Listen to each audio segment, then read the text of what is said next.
Winchesters investigate the case of Hilltowne death. Put this on your back twice a day, and I will ensure you the pain will go away. Felicity Jones explains. She gives the pot of cream to the elderly man. Any questions, Mr. Donaldson? No. Mr. Donaldson shakes his head and smiles at the woman. Thank you. You won't have to use that walking stick after a few weeks or two. You will be fully healed. She smiles bright at him. The old man looked speechless yet grateful. Hope filled his eyes. The thought of not using this, he raises his wooden walking stick. That would be a miracle. Performing miracles is what I do every day, Mr. Donaldson. Mr. Donaldson excitedly puts the money on the table and the cream into his bag. Twice a day? That's right, sir. Felicity nodded. Got it. Have a lovely evening, Miss Jones. Felicity. She beams at him. Felicity. He puts his hat on. I hope I come back with good news. I'm sure you will. He again nods at her and turns to walk to the door. Felicity runs to the door and opens it for him. He kindly thanks her and leaves. Felicity shuts the door and swaps the open sign to close. Another satisfied customer, she thought proudly. Felicity picks up the books and puts them in the shelves. The books all had witchcraft, spells and enchantments written across it. People thought Felicity was a shopkeeper who sold alternative medicines, but she was more than that. Felicity is a white witch who uses her magic to heal the sick. Felicity loved her job. The smiles from the customers' faces warms up her heart. She checks through the jars of herbs and spices and the bottles of potions, before grabbing the broom and sweeping the floor. The bell rings, followed by a slam by the door.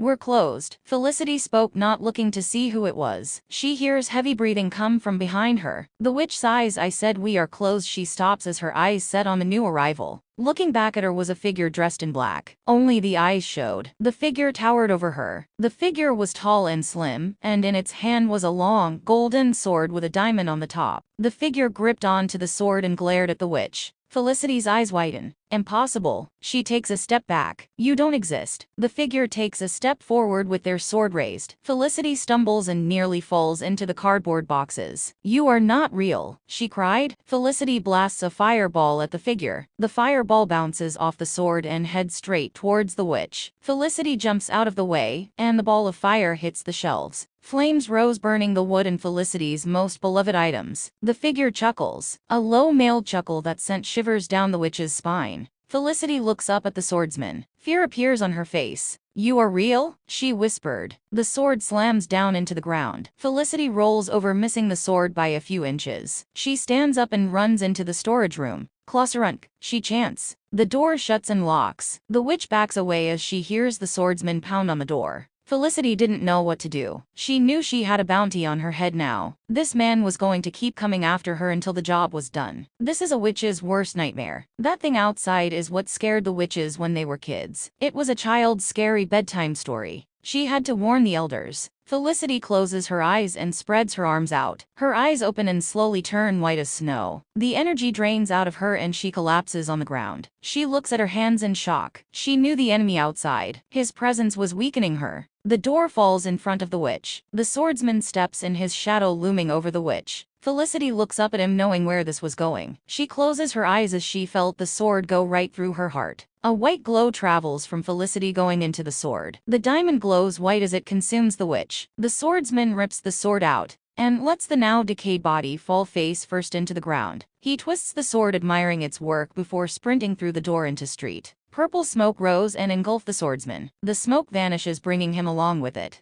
He was gone. The Impala zooms down the road carrying 2 passengers. The driver, Dean Winchester, drums his fingers and hums to the radio that was up full blast. Next to him, brother Sam Winchester was on the laptop researching. The brothers were heading to Hilltowne, Michigan to investigate the case of Felicity Jones, who was found in her shop. The strange part of the case was the state of the woman's body. The body was decayed. It was described by the police as a mummified corpse. That's how bad it looked. The body looked decades old. Yet the incident only just happened yesterday. Dean glances up and sees the upcoming sign. We're here. He looks at his brother. Anything new? Yeah, Sam answered. Dean lowers the music so he can hear. The last person to see her was Arnold Donaldson. He was a customer. The incident happened shortly after he left.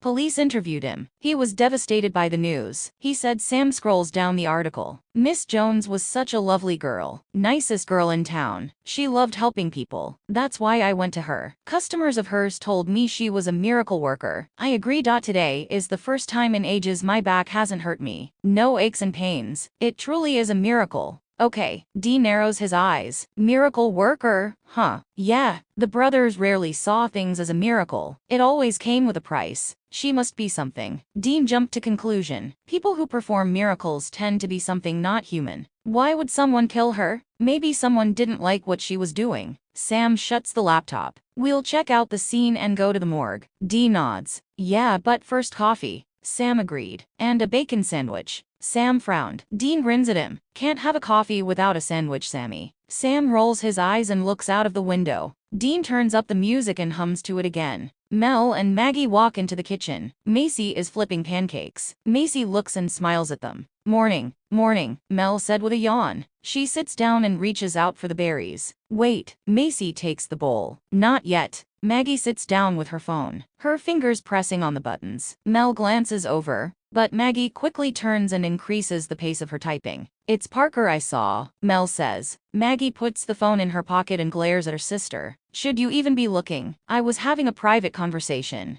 Mel scoffs and goes to pick out a berry. No, Macy snaps. The bowl slides across the table and smashes into the wall. Mel looks over and sees the broken pieces and the berries scattered across the floor. Whoops, Macy sighed. There was a smell of burning. Maggie's eyes go over her older sister's shoulder.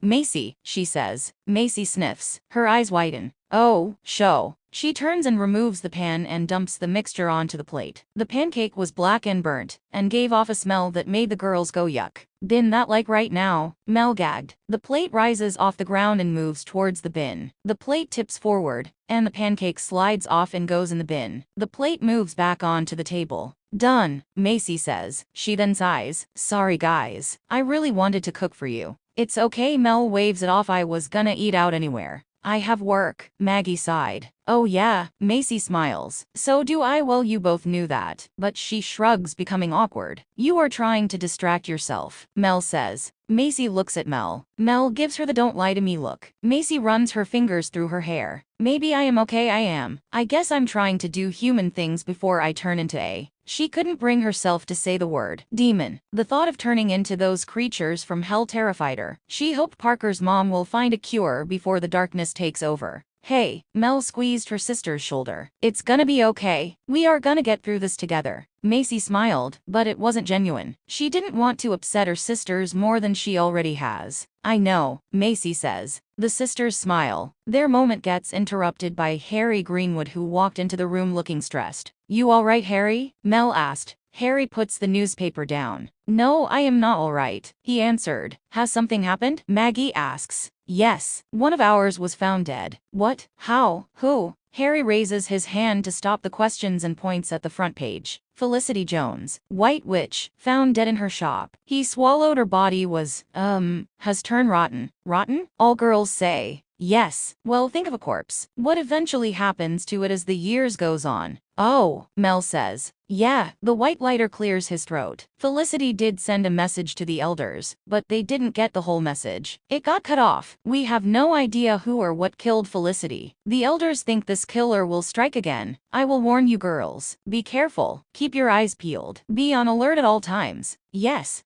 Harry, Maggie says. Harry looks at Mel with his eyebrow raised. Mel sighs. I can handle myself, Harry. Don't get into trouble, Harry warns. I'll suggest you girls stick together. Whatever plans you had with Parker. Harry's eyes go on to Maggie. Cancel it. Maggie groans. Harry ignores her and slips his jacket on. I'm going to investigate. You, Mel frowned. Yes, the elders gave me the job to solve this case. Harry chuckles. I'm playing Sherlock for the day. You want any help? Macy asks. If I need help, I'll let you know. Harry nodded. Cheerio. The white lighter vanished. Can't we ever have a normal day? Maggie says. I think those days of being normal are long gone, Mel says. The sisters looked at each other and agreed. The Winchesters get out of the Impala. Dean finishes the last of his coffee and tosses it into the bin. The brothers go up to the taped area.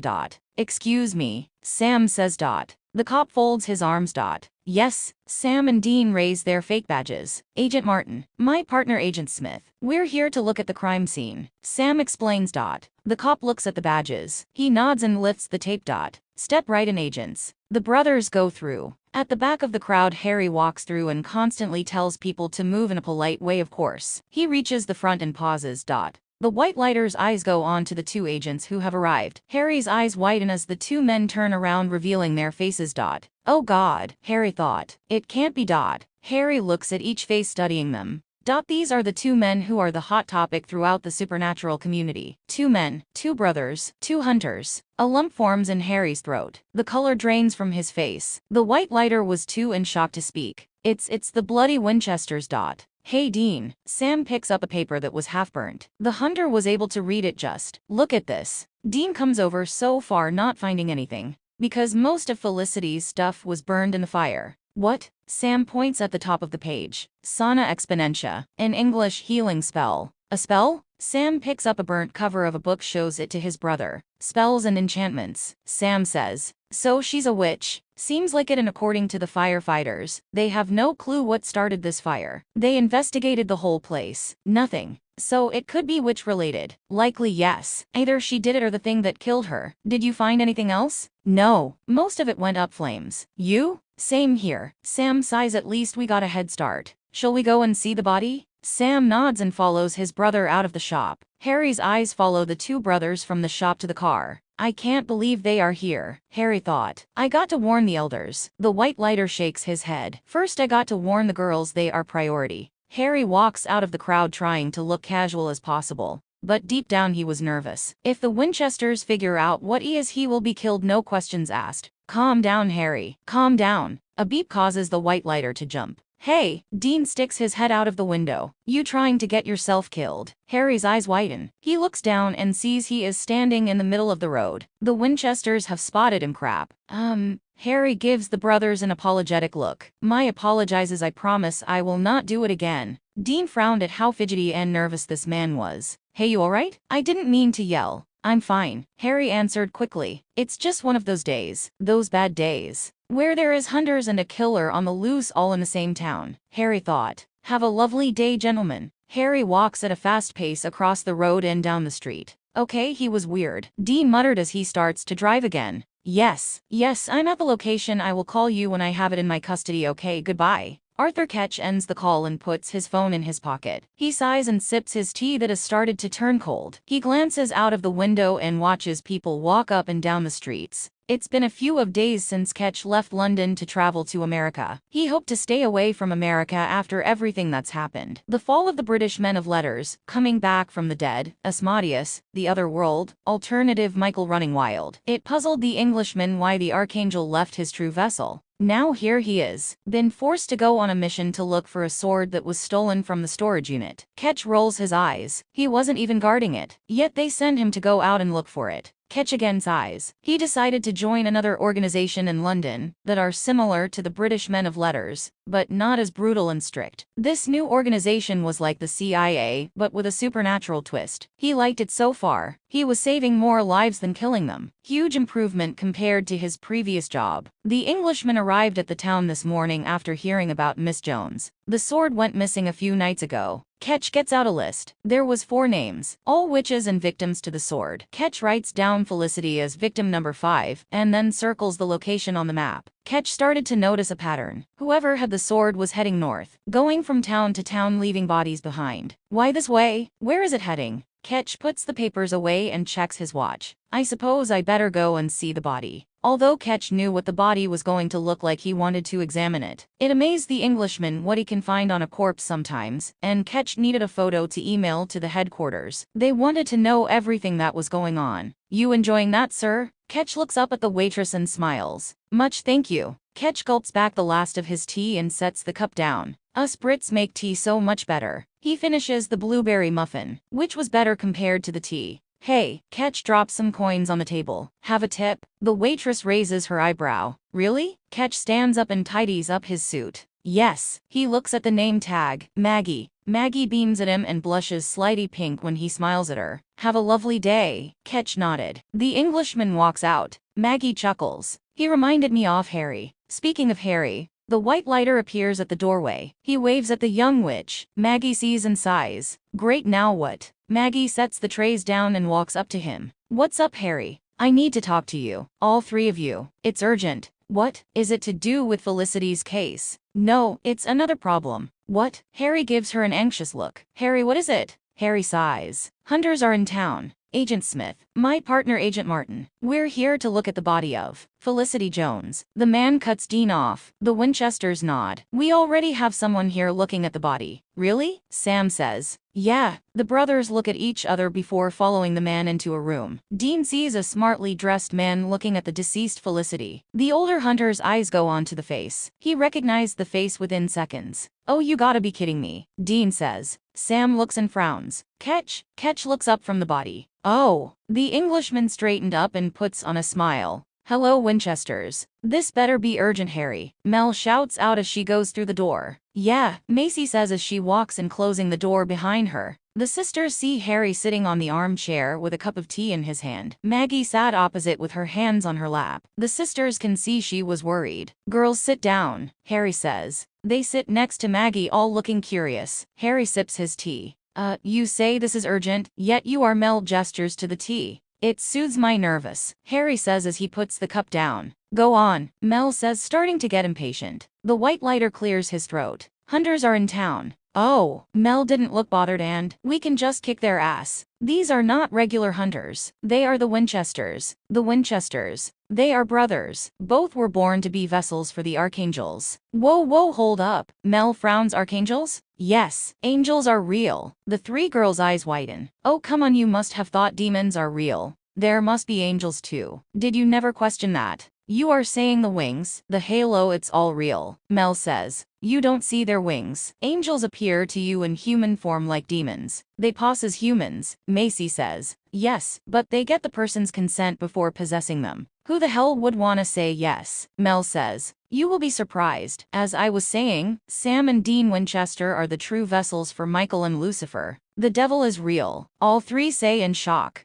Who do you think created the demons? Harry said with an eye roll. Okay, you see, girls. Michael and Lucifer were supposed to fight. It was fate. Only one can survive. The battle was to occur on Earth. To be on Earth, the archangels needed vessels. The Winchesters were picked to be their vessels. When the time came, the brothers were expected to say yes. Did they? Maggie asks. One of them did. Sam said yes to Lucifer. Dean, he is a stubborn one. The fight didn't happen, Mel says. It did with their half-brother Adam. But, both archangels ended up in Lucifer's cage. The world was saved. Harry smiles. I'll thank the Winchesters on that one. But the elders were in shock when Michael was defeated. He was a powerful archangel. The elders and white lighters followed him. Followed him? We are good witches. White magic. We follow Michael. He's the warrior of heaven. The witches who do black magic or not one of us are considered to be followers of Lucifer. Mel thought about Jada. Does she know about this? Mel thought. Does she follow the freaking devil? To be honest, I didn't fully respect Michael. He and the angels wanted the apocalypse to happen. The world would have been destroyed. We had to follow Michael's wishes. We had no opinion on the matter. He did promise to protect us. We are like second-class angels. You met him? Maggie asks. I seen him in meetings. Never directly spoke to him. Good riddance. Always thought the archangels were like spoiled brats. Michael and Lucifer are in Lucifer's cage, Macy says. Michael is. Lucifer was. Mel frowned. What do you mean? Now, this where things get complicated. Harry sighed. He looks at the girls. I mean really complicated. Mel leans forward. Tell us. Harry again sighs. Okay, here it goes. Later on, Lucifer had a child, Maggie said with a horrified expression. Yes, but... Holy crap, the movies about Lucifer's spawn have come true, Macy says. Look, if you let me. He must be evil. Maggie panicked. He will be strong like his dad. He will come after the white lighters and us. Girls. Harry cuts them off. All three girls' mouths snap shut. Harry sighs. You don't need to worry about the Nephilim. He is powerless. Powerless. Mel frowned. His father took his grace. Harry explained. Dean killed Lucifer. You said archangels can only be killed by another archangel or someone higher. Macy says. Dean was possessed by Michael. I thought you said Michael is in the cage. Mel says. Harry shakes his head. Not him. It was another Michael from another world. Mel opens her mouth, but Harry stops her. Yes, this is confusing. Even I didn't get it the first time the elders told me. So Dean finally met his fate. He said yes to a Michael from another world. Dean killed Lucifer. Michael took control. It all went wrong from there. You said you saw both brothers in town, Mel says. Yes. Harry nodded. That's what is concerning me. Dean was possessed by Michael. The elders kept tabs on him. He is not like our Michael. This Michael is brutal, has no desire to help Heaven or the White Lighters. Last thing I heard, he was building an army of monsters. What? Maggie says. You never told us, Mel says. It was a problem that was between the elders and the White Lighters. The Winchesters here is definitely a huge problem. Questions will arise. How did Dean get rid of Michael? Where is Michael? What will he plan next? We are already preparing ourselves in case he decides to meet us. What if he is linked to these deaths? Mel says. Harry closes his eyes. That's what I'm afraid of. The Winchesters are here investigating. If they know we are witches, Michael will not be our only problem. That's why you girls have to be careful. The Michael the first knew would not touch you. However, this new Michael, if he found out about the charmed ones, he will kill you. The Archangel will destroy anything that is a threat to him.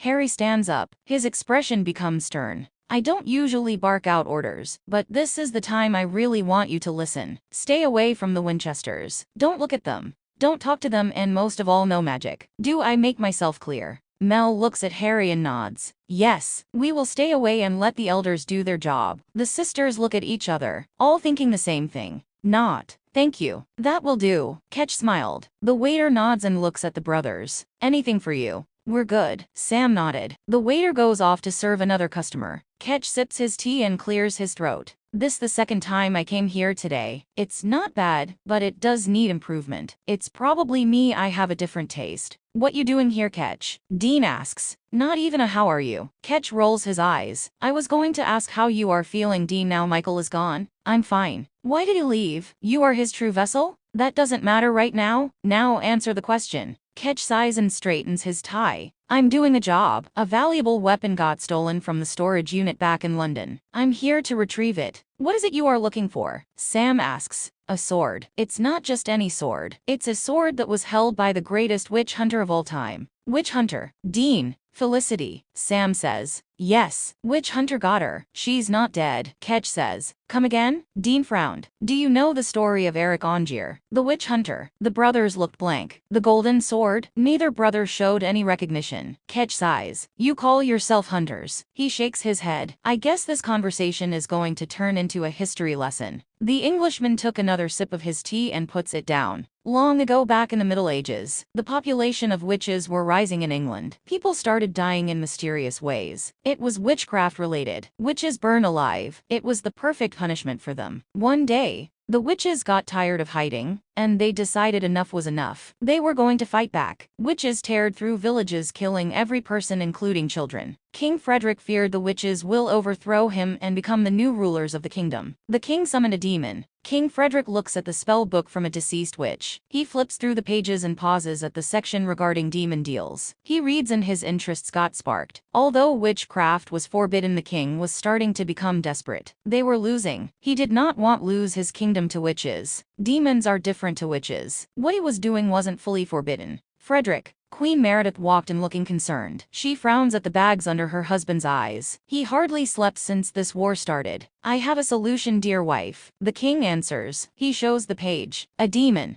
A demon. Frederick. Demons are followers of Lucifer. They can help us. It's against God. Do you want to burn in hell? The king smiled. I will not. I am the king. This demon will bow down to me. He will do what I say. Dear husband, this is not wise. We have no choice. I have the ingredients. We will do the ritual tonight. But what about our son? He will not know. How can we keep such a dark secret from him? The king glares at his wife. A look to say be quiet and no more questions. Queen stops. Fear remained on her face. As the sun went down and the moon shines bright in the sky, the king and queen went down into the deepest part of the castle. The dungeons. The king laid out the ingredients and followed the instructions carefully. The queen stood behind him. She is terrified. The king stands up and opens the spell book. He chants and the room starts shaking violently. The queen squeals and runs to the door. The door slams shut. The queen tries to force it open, but it wouldn't budge. Frederick, stop, the king continued. Then the shaking stopped. The king looks up from the book and sees a brunette,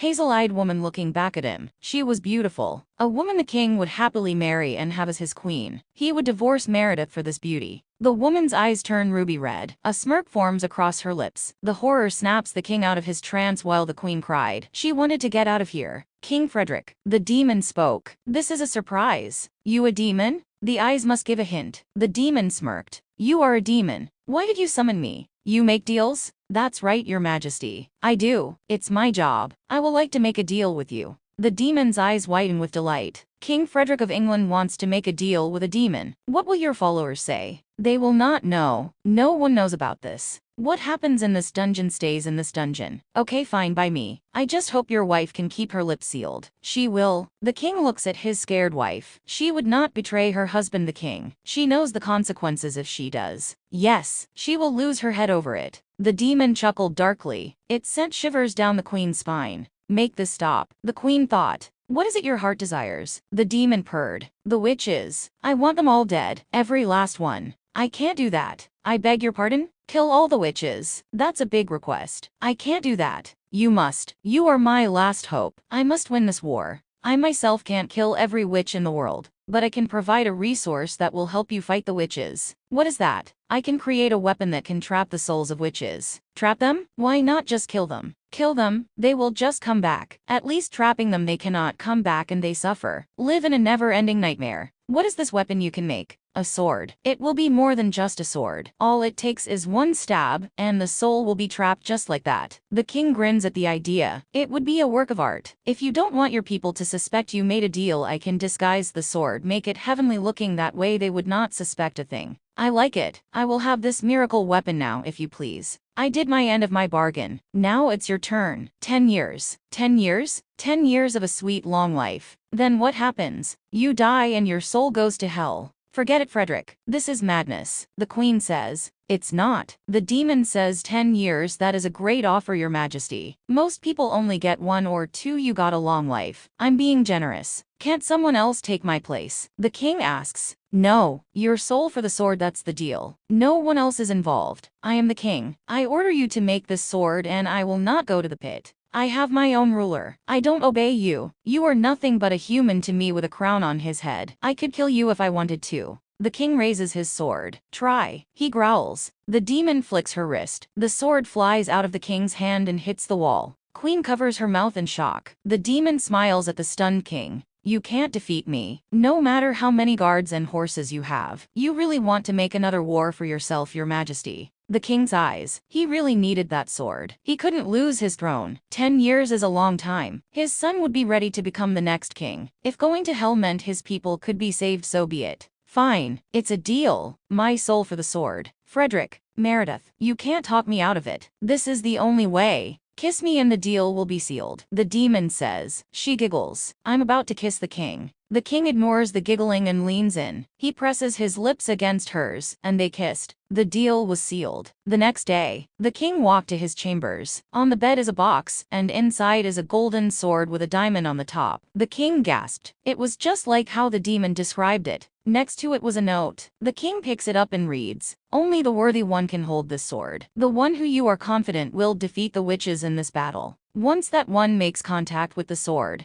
the connection will form, and the sword will be theirs. No one else can touch it. The choice is yours. Choose wisely. The king had a lot of men who he fought alongside with through the years. He has seen how they fight and protect their kingdom. Only one has stood out to the king who he believed was the most worthy out of them all. His son. The king's son had his arrow aimed at the target. He takes slow breaths and counts himself in. He shoots. The arrow hits the middle. Perfect shot, your majesty. People praised. The prince smiled and picked up another arrow. Eric, his father yells. Prince Eric turns. Father. He frowns at the box his father was carrying. What is that, father? The king stops and smiles. A present for you, my boy. For me. What have I done to receive this, father? You grown into a man, a warrior. I feel it's time you come out into the battlefield and use your skills. Really? You want me to join your army? I believe you are ready. He hands the box to his son. The prince opens. His face lights up. Oh, father, I can't take this. You can. It's yours, my dear boy. I got this specially for you. Take it out. I want to see you holding it like a true warrior. The prince carefully wraps his hand around the sword and takes it out the box. A spark zaps through the young man like a spark of energy. His hand trembled as the grand power from the sword formed its bond with their swordsman. King Frederick saw a flash of purple go through his son's eyes. He gulped but hid his fear. Son. Prince Eric admires the golden sword, his eyes full of fascination. The king hesitated but puts his hand on his son's shoulder. How do you feel? He asked. His son smiled at him. I feel good, father. The prince starts swinging his sword and showing off his tricks. I feel so alive, father. Very good, son. The prince grinned. Let's go and fight.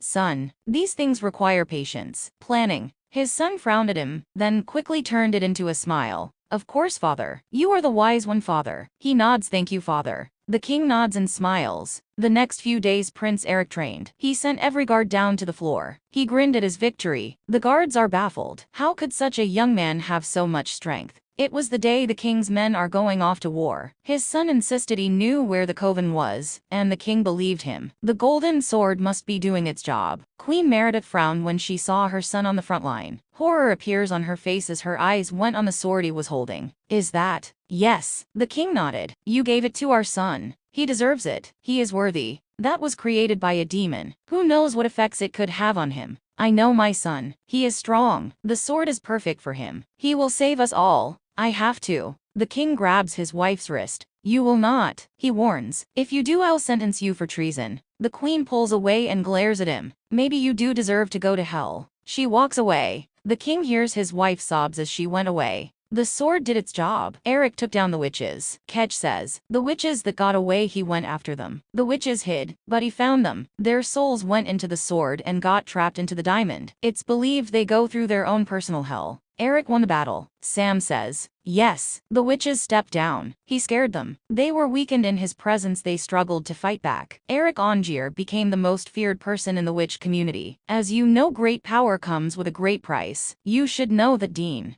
frowns. The Mark of Cain was powerful. It defeated Abaddon, but it slowly started turning Dean into cold-blooded killer. All he wanted to do was kill. The Mark overpowered him, making him less human by the day. He even became a demon. Michael. Dean said yes so he would have the power to fight Lucifer and save Sam and Jack. Look where that got him. Michael took control and rode in his body for 3 weeks, building a monster army. Dean shivered, the memories of drowning resurfacing. He pushes it away and gestures to the Englishman. Go on. The power got to Eric's head. All he wanted to do was hunt witches. He became obsessed. Prince Eric burst into his father's room. Father, we must move to America. I can feel them, the witches. We must trap them all. The servants huddled together, scared of the prince. Prince Eric has changed. His hair was slowly turning white. His eyes have gone from blue to dark purple. His face was drawn due to not eating as much food as he used to. King Frederick couldn't see the sweet blonde-haired boy in his son anymore. Queen Meredith couldn't look at her son. It reminded her of the night her husband made the deal. That's a good thing. The king nodded. No, it's not, father. They are still out there. They are all over the world. Son. The king rises from his throne and walks down the steps. He stops and smiles. Your fight is over. We won. The witches are gone. No, they are not. From here they are. Prince Eric shakes his head. No, father. They all deserve to suffer. None of them should be on earth. The king looks and sees the golden sword trembling in his son's hand. Why don't we put that away? The king says. The king reaches for the weapon. Prince Eric backs away and grips the sword tight. It's mine, he growled. I know it's yours. The king chuckled softly. You don't need to carry it with you all the time. He tries again. Prince Eric kicks his father in the chest. The king flies across the room and hits the wall. Everyone gasped. 2 of the guards helped their king stand up. The other guards aim their swords at the prince. No, the queen yells. We cannot hold back any longer, your majesty. This is not your son. It's a monster. The guard says.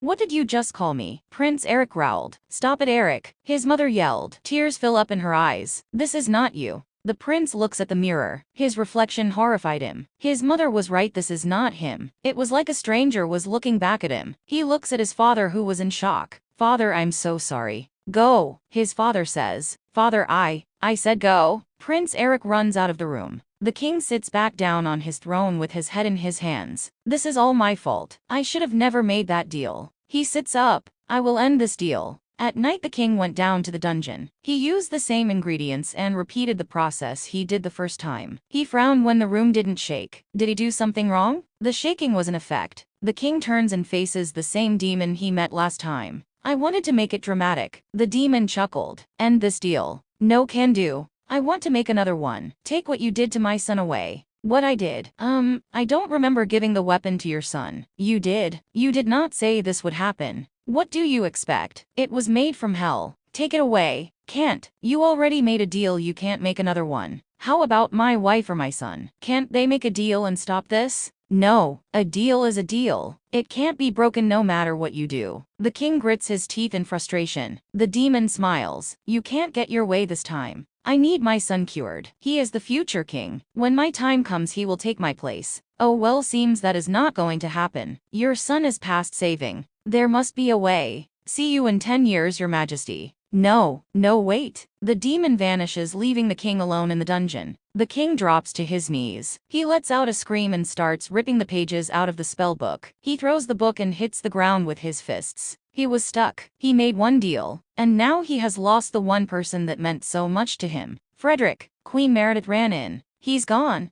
Who's gone? The king says, not sounding interested. Eric. He ran away. Now the king was up. Gone, he says. He left a letter. She gives it to him. Read it. The king narrows his eyes and reads the letter. To my dear father and mother. I am sorry for the pain I have caused. Something is going on with me and I can't stop it. I fear I will hurt you or worse, kill you. I decided to leave the kingdom and go on a new battle. Keep the world safe from the witches. It's my job. It's my destiny. I was born for this. Do not look for me. I do not want to be found. I love you both very much. From Eric. The queen cries as her husband read out the letter. She suddenly slaps her husband. This is all your fault. The king didn't react. He lowers the letter. His face is blank, showing no emotion. We got to find him, the queen says. The king shakes his head. He said he did not want to be found. I know what he said, but Frederick, he is our son. We respect his wishes. Respect his. Are you really going to let him go? He is past saving. The queen looks at the ritual. You spoke to them again. I can't break the deal. The king wipes the tear forming. I can't save our son. They refuse to help me. You lost everything. Your life, your son, and now you are going to lose your wife. What? I want a divorce, Frederick. No. Yes or kill me. I can't live like this. Not with you. Every time I look at you I see him. I don't want to be here when your time comes to an end. Please, Frederick, let me go. The king runs his hands down his wife's face. He sighs and nods. Okay. King Frederick and Queen Meredith divorced the next day. Meredith left and later remarried. She died of natural causes later in life. Frederick, after 10 years his time came to an end, and you know what happens. I don't understand, Sam says. I researched Frederick and nothing came up. They do not exist, Ketch says. Due to their supernatural past, they had to be erased from history. Historians do not know everything about British kings and queens. People who know what goes bump in the night they learn about this story. That's why I'm surprised you never heard of it. What happened to Eric? Dean asks. He wasn't a prince anymore. He lived on for centuries. The sword made him immortal. He traveled around the world taking every witch he can find. The 17th century, the witches finally decided to fight back. The natural-born witches got together and came up with a spell that would get rid of Eric for good. One of the witches involved was Rowena MacLeod. Eric walked through the woods with his sword in his hand. He felt their power. There was a witch here. More than one witch. Eric grinned. He couldn't wait to hear their screams and put them in a place where they will suffer forever. Suddenly his feet become stuck to the ground. What the? Eric pulls and tugs, but his feet wouldn't budge. He goes down and wraps his hands around his leg. He pulls but nothing happens. A group of women appear. They stood in a circle surrounding the witch hunter. Their eyes glowed purple. Eric stands up. He looks round and chuckles. You think you can stop me? Aye, a Scottish woman said. Eric looks and sees his beloved sword in the witch's hand. How? You were too busy focusing on getting yourself out of the little sticky situation we made for you. The same witch smirked. Rage appears on Eric's face as he watched the witch laughed, her red curls bouncing up and down on her shoulders. You will regret challenging me, Eric growled. You put our sisters through pain. Now it's your turn, the witch yelled. Shall we, Rowena? Another witch says. I, Rowena answers. The witches raise their hands and begin to chant. Eric starts choking. He drops to the ground. His eyes widen as his fingers turned into dust. Every part of him started turning into dust. I will be back, Eric screamed. You will all suffer. The witch hunter now nothing but dust rises from the ground and goes into the diamond. Rowena takes the diamond off the sword. Without the diamond the sword is nothing. Rowena says, he will now suffer in his own personal hell. We are finally free. Another witch smiled. Rowena nods. Yes we are. The witches hid the sword and the diamond in 2 different parts of the world. The organization I work for found the sword. They did not find the diamond. Someone must have found that. Put the 2 together. Do you know who? Dean asks. No, couldn't catch it on camera. All CCTV cameras went off when the incident happened. The people guarding the storage unit didn't survive. They were found with their eyes burnt out. Eyes burnt out. Flashbacks of Michael smiting humans and monsters flash across Dean's eyes. The hunter clenched his fists at the memory.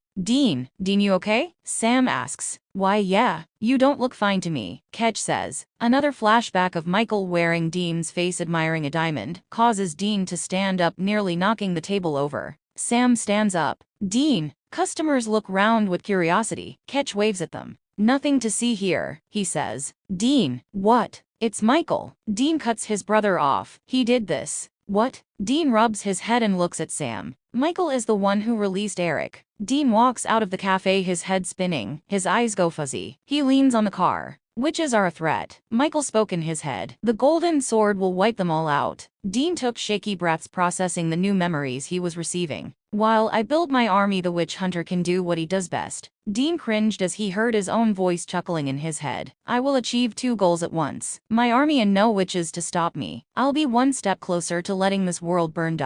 Dean jumps and whips round. Sam raises his hands. Hey. Dean uncurls his fists. The adrenaline lowers. Dean looks away, embarrassed by that sudden outburst. It makes him vulnerable, and Sam will become overprotective. I'm fine, Dean says. Deep down he wasn't. Ketch goes by Sam's side. This is Michael's doing, Ketch says. He had the diamond in his hand. He got it during the time he possessed me. The Englishman tuts. Of course this had to be linked to you 2. He wants to get rid of the witches, Dean says. He thinks they will ruin his plans. Why would he think that? Sam asks. Dean sighs. Rowena, Michael knows we have a witch as an ally. Releasing the witch hunter, he can take her down and other witches who could be a possible threat. He doesn't want anything getting in his way to getting what he wants. His army. Dean nods and wipes the sweat from his brow. His expression turns guilty. I'm sorry. It's not your fault. This is Michael's doing. I can smell death. Dean looks at his hands. And blood. Sam frowns. He couldn't smell anything. There was no blood on his brother's hands. Dean was having a flashback. Bodies of witches on the floor after being interrogated by the Archangel. The blood was from torturing them for answers. Death wrinkled Dean's nose as the bodies increased. Failed experiments, humans, witches. Maybe it's best if I drive, Sam says, noticing his brother's paled face. Dean didn't argue. He slid into shotgun while Sam took the driver's seat. I am going to have to report this, Ketch says. Not yet, Sam says. Can it wait? This is Michael we are talking about. We need backup. Who knows when he will strike? If your guys were that worried, why didn't they move their ass weeks ago? Dean says. Because you were the vessel, Dean. It made things complicated. You should have put the world before me. Sam shakes his head. No, Dean, you are my brother. I would always put you first. Dean sighs and looks out of the window. This witch hunter is on me. Sam frowns and looks at Ketch. I don't want Dean getting questioned. He has already been through enough already. Ketch sighs. Fine, we do this together. I am here for the sword, you are here to stop the hunter. I recommend a team up. With you. Dean scoffs. Right, okay. Gentlemen, I am your side. Haven't I already proved it to you in the other world? There is always a catch. Dean smirked at his joke. Ketch frowned, finding the joke lame. No, there is no catch. I just want the sword, then I'll be on my way. We might want the sword. Keep it in the bunker. Your guys must have crap security. We didn't think an archangel would travel to London for the sword. What makes you think the bunker is secure? I'm sure Michael broke in. And that's when you said the 3-letter word. Okay, fine. Sam interrupts. We take down the witch hunter and you can have the sword. Sam ignores his brother and looks at Ketch for the answer. Ketch nods. Good. I got a hotel booked. If you are interested, I can add an extra 2 more. We're good, Dean says quickly. No way he was going to accept anything from Ketch. The Englishman shrugs. Suit yourself. I am not bothered. You want to go into a low-rating motel, go ahead. Please stay in contact. Communication is vital for this mission. Dean rolls his eyes. Ketch smiles. Look forward to hearing from you. The Englishman goes into his car that was parked behind the Impala. He reverses and drives off. Great. So we got James Bond on the case. Dean sighed. Dean, about Michael. Don't go there. I already told you what I know. Sam sighs and drops the subject. Oh, and Sam. Yeah, I wanna drive now. Parker was on the bed playing a video game on his phone. You are dead flashes across the screen.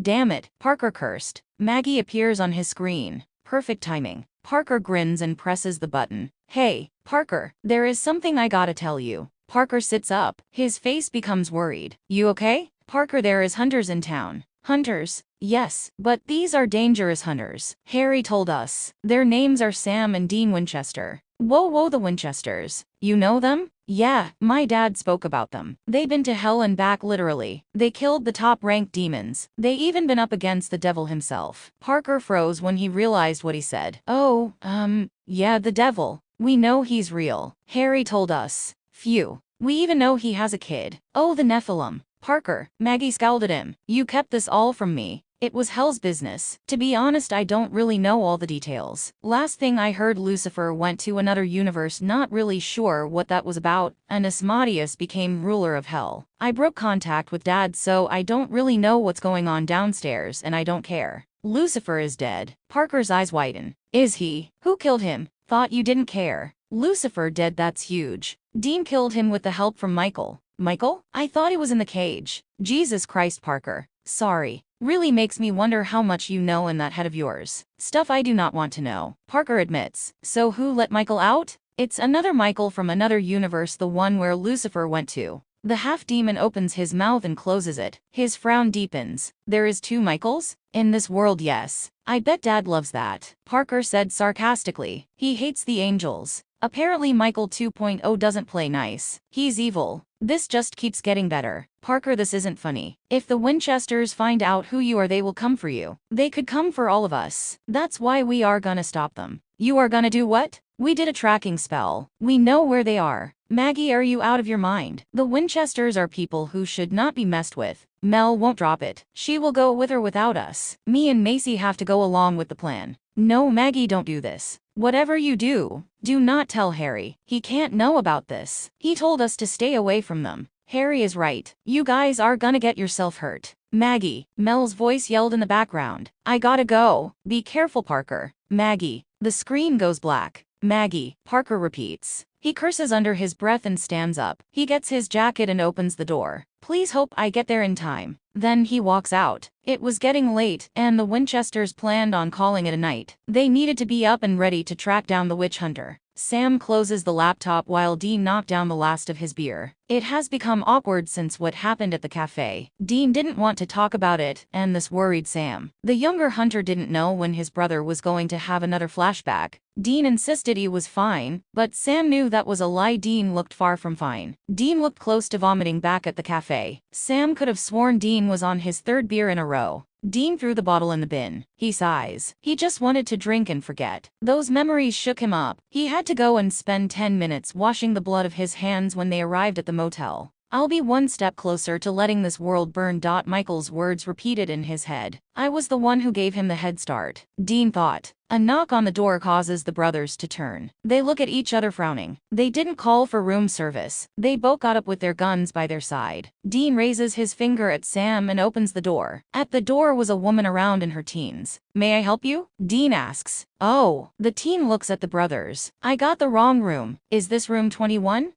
Yeah, Sam answers. The teen frowns. Oh, I don't understand. I'm supposed to be meeting my boyfriend, I'm sure. He said room 21. You got the right motel? Sam asks. I'm sure. What's his name? Dean asks. Parker. Sorry, can't help you. Dean says. Maybe ask the reception desk. Sam says. The teen nods. I will. Sorry to bother you. Sam smiles. It's all right? Dean frowned. He couldn't shake off the feeling that there was something off about this. Hey! The Winchesters turn round. Two other girls face them. The older one nudges her head. Sam suddenly flies and hits the wall. Dean aims his gun and goes to shoot. The other girl raises her hand. The older Winchester suddenly freezes like a statue. Dean, Sam yells. The older one repeats her action, sending Sam flying to the other side of the room. He crashes into a table. The vase wobbles and drops onto Sam's head. His vision goes fuzzy as he tries to get to his feet. He blinks and raises his gun. Wait! Sam turns and receives a kick. He stumbles back. His eyes widen as the teen from outside steps in the door, slamming shut behind her. I'm sorry, but we have to do this, she says. Then something hard hits the back of Sam's head. He falls forward and hits the ground. Spots appear in his vision. He glances up at his frozen brother, Dean. Then Sam's world went black. The sisters appear in their garden, barely holding on to the two hunters. Put them in the shed, Mel ordered. Macy and Maggie dragged Sam in, while Mel happily pushed the frozen Dean through the door. The frozen hunter falls on the ground. Macy and Maggie gave Mel a bitch face. Mel shrugged. What, not like he felt that hopefully. Macy puts two chairs down. You sure this is wise? Maggie says. We just kidnapped two hunters and put them in our shed. Where else were we supposed to put them? Mel says. Parker's place. Hunters and a demon in the same room. Bad idea. If Harry finds us. Maggie, deep breaths. Come on, breathe. Maggie breathes in and out. She does it a few times until the panic fades. Macy and Mel drag the two hunters onto the chairs and tie them up with rope. The girls step back. They finally have a good look at the brothers. You know they are kinda cute. Macy grinned. Cute. They are hot, Maggie says. Look at this one. She taps Dean's jaw. He is gorgeous. I like this one. Macy twirls her finger in Sam's long strands. Aren't you both like taken? Mel says. Macy thought of Galvin. Oh right. The older sister lets go and puts her hands behind her back. She blushes with embarrassment. Who says I was interested? Maggie, let's go. He is way too old for me. Exactly, Mel says. Old enough to be your dad. The younger hunter stirred, causing the girls to jump. Oh God, he is waking up, Maggie says. Maggie started freaking out again. Mel rolls her eyes by her sister's behavior. We better get the other one up, Mel says. She raises her hand. Dean jerks and frowns when he feels no gun in his hand. He couldn't move his hands. He tugs and pulls, but the thick rope wouldn't rip. Crap, he is tied up. Don't bother, Mel says. Dean glares at her. Dean. Dean looks and sees Sam slowly waking up. Sam. Oh good, so we know which one is Sam and which one is Dean, Mel says. Macy points. You are Sam, she sighs. Great, I'm turning into demon and said Lucifer's vessel was cute. Yeah, something is wrong with me. Who the hell are you? Dean asks. Someone you should stay the hell away from, Mel says, trying to make herself look tough. Because you are witches. We are the charmed ones. Mel, Macy says, I lied. They gotta know who the hell they are dealing with. The charmed ones? Sam frowned. You don't know the charmed ones? Maggie says. No. Why you in this town? Mel asks. She leans forward and glares. You involved in what happened to Felicity. We have nothing to do with it, Sam says. This tough cop act you're doing, not working, Dean says. You are the vessel of Michael, you must know something. Does Michael want to kill us? Maggie asks, looking worried. How do you know about Michael? Sam asks. Answer the question. Mel orders. Wipe them all out. Michael's voice boomed in Dean's head. Dean closed his eyes. Are you okay? Maggie asks. Don't, Maggie, they are hunters. They do not care about us, we should not care about them, Mel says. Now what did you do to Felicity? It wasn't us, Sam says. We swear. We are here looking into it. We are after the one who is doing it. You know who is behind it? Tell us. Why should we tell you? Dean says. Mags. Mel gestures. Do it. Do what? You are the one that deals with the emotions and stuff. Have a look and see what you can find. Do Dean first, he is Michael's vessel.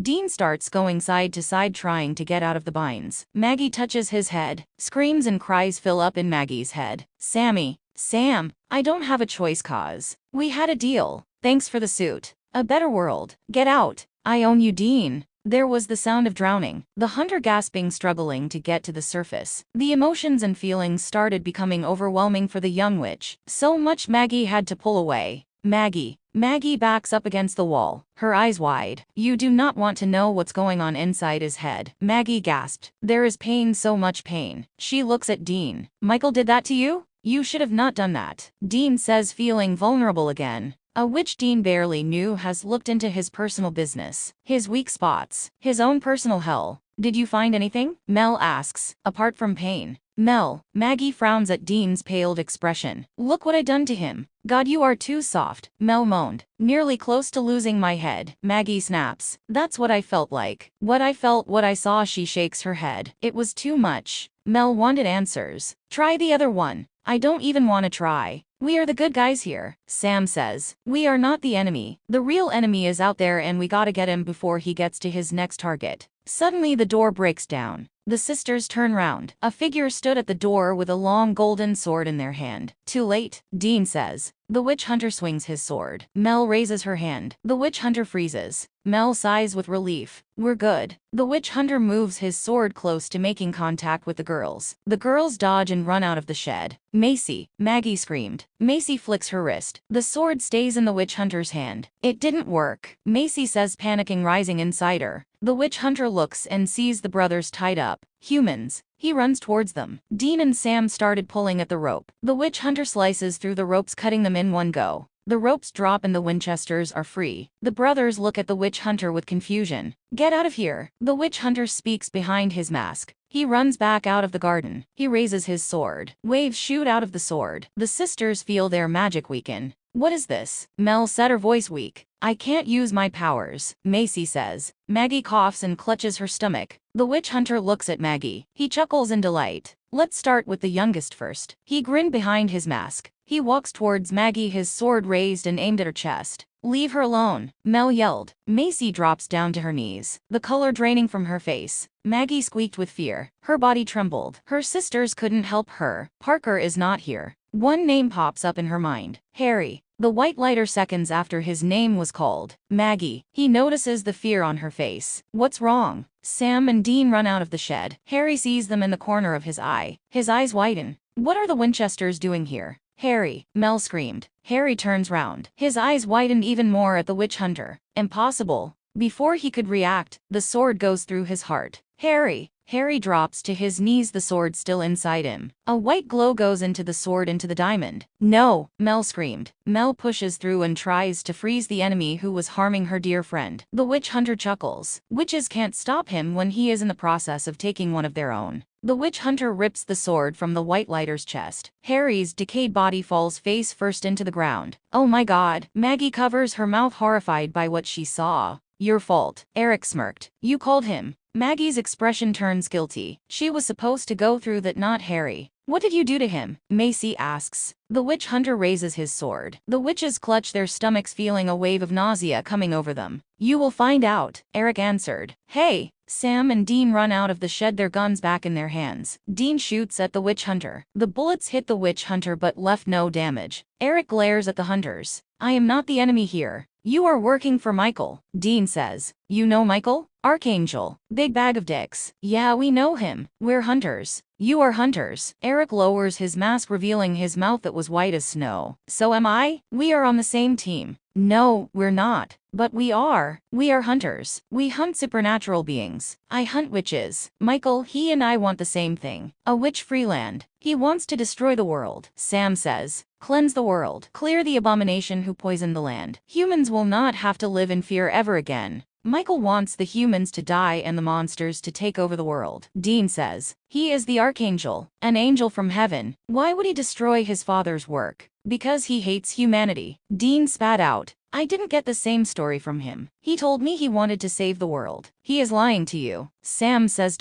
He released me. Working for him is my way to repay him. Now excuse me, gentlemen, I have witches' souls to collect. The Winchesters move in front of the three girls. Eric frowns. Why are you defending them? They are witches. They had you tied up. I saved your lives. We are not bad, Maggie says. We don't mean no harm. You are the charmed ones, Eric hissed. Us charmed ones are gonna kick your ass, Mel yells. Eric looks at her with his glass purple eyes. It sent a shiver down the witch's spine. You win this time, the witch hunter says. You too. He looks at the brothers. You better be out of my way next time I come, otherwise I will not hesitate to kill you. Purple smoke rises and spins round the witch hunter. The smoke fades, and the witch hunter is gone. The girls gasp, feeling the witch hunter's influence go off them. The witches look at each other and ask if they are okay. Are they hurt? Then their thoughts go on to the white lighter. Harry. The witches gather around the White Lighter's body. This is what happened to Felicity, Maggie says. The girls felt tears form. Seeing their beloved friend like this, it is scary. The Charmed Ones were close to having the same fate Harry did. That guy. Dean looks at his brother. That's the guy who wasn't looking where he was going on the road. Mel hears and blinks through the tears. You knew him? Not really, Sam says. He knew us? Dean says. The girls nod. Dean nods back, explains his behavior when we saw him earlier. He was nervous. And now he's dead, Mel says. Sam shakes his head. No, he's not. How do you know? Macy asked with a frown. This guy, the witch hunter, he doesn't kill witches. He takes their souls and puts them into some nightmare like their own hell. Harry has already been to hell, Maggie says. She shakes her head. He can't go through any more suffering. Look how much it damaged him. He took ages to recover and use his powers. Wait, he has been to hell? Dean says. The sisters look at each other, realizing they said more than what they wanted to say. Why haven't you killed us? Mel asks. Let's just say we are open-minded, Sam says. We know not all supernatural beings are bad. Our gut tells us you're not either. Yes, you attacked us. But you were scared because we are hunters, so you were trying to defend yourself. We are hunting this guy, Dean says. Kill him? Macy says. Kill him.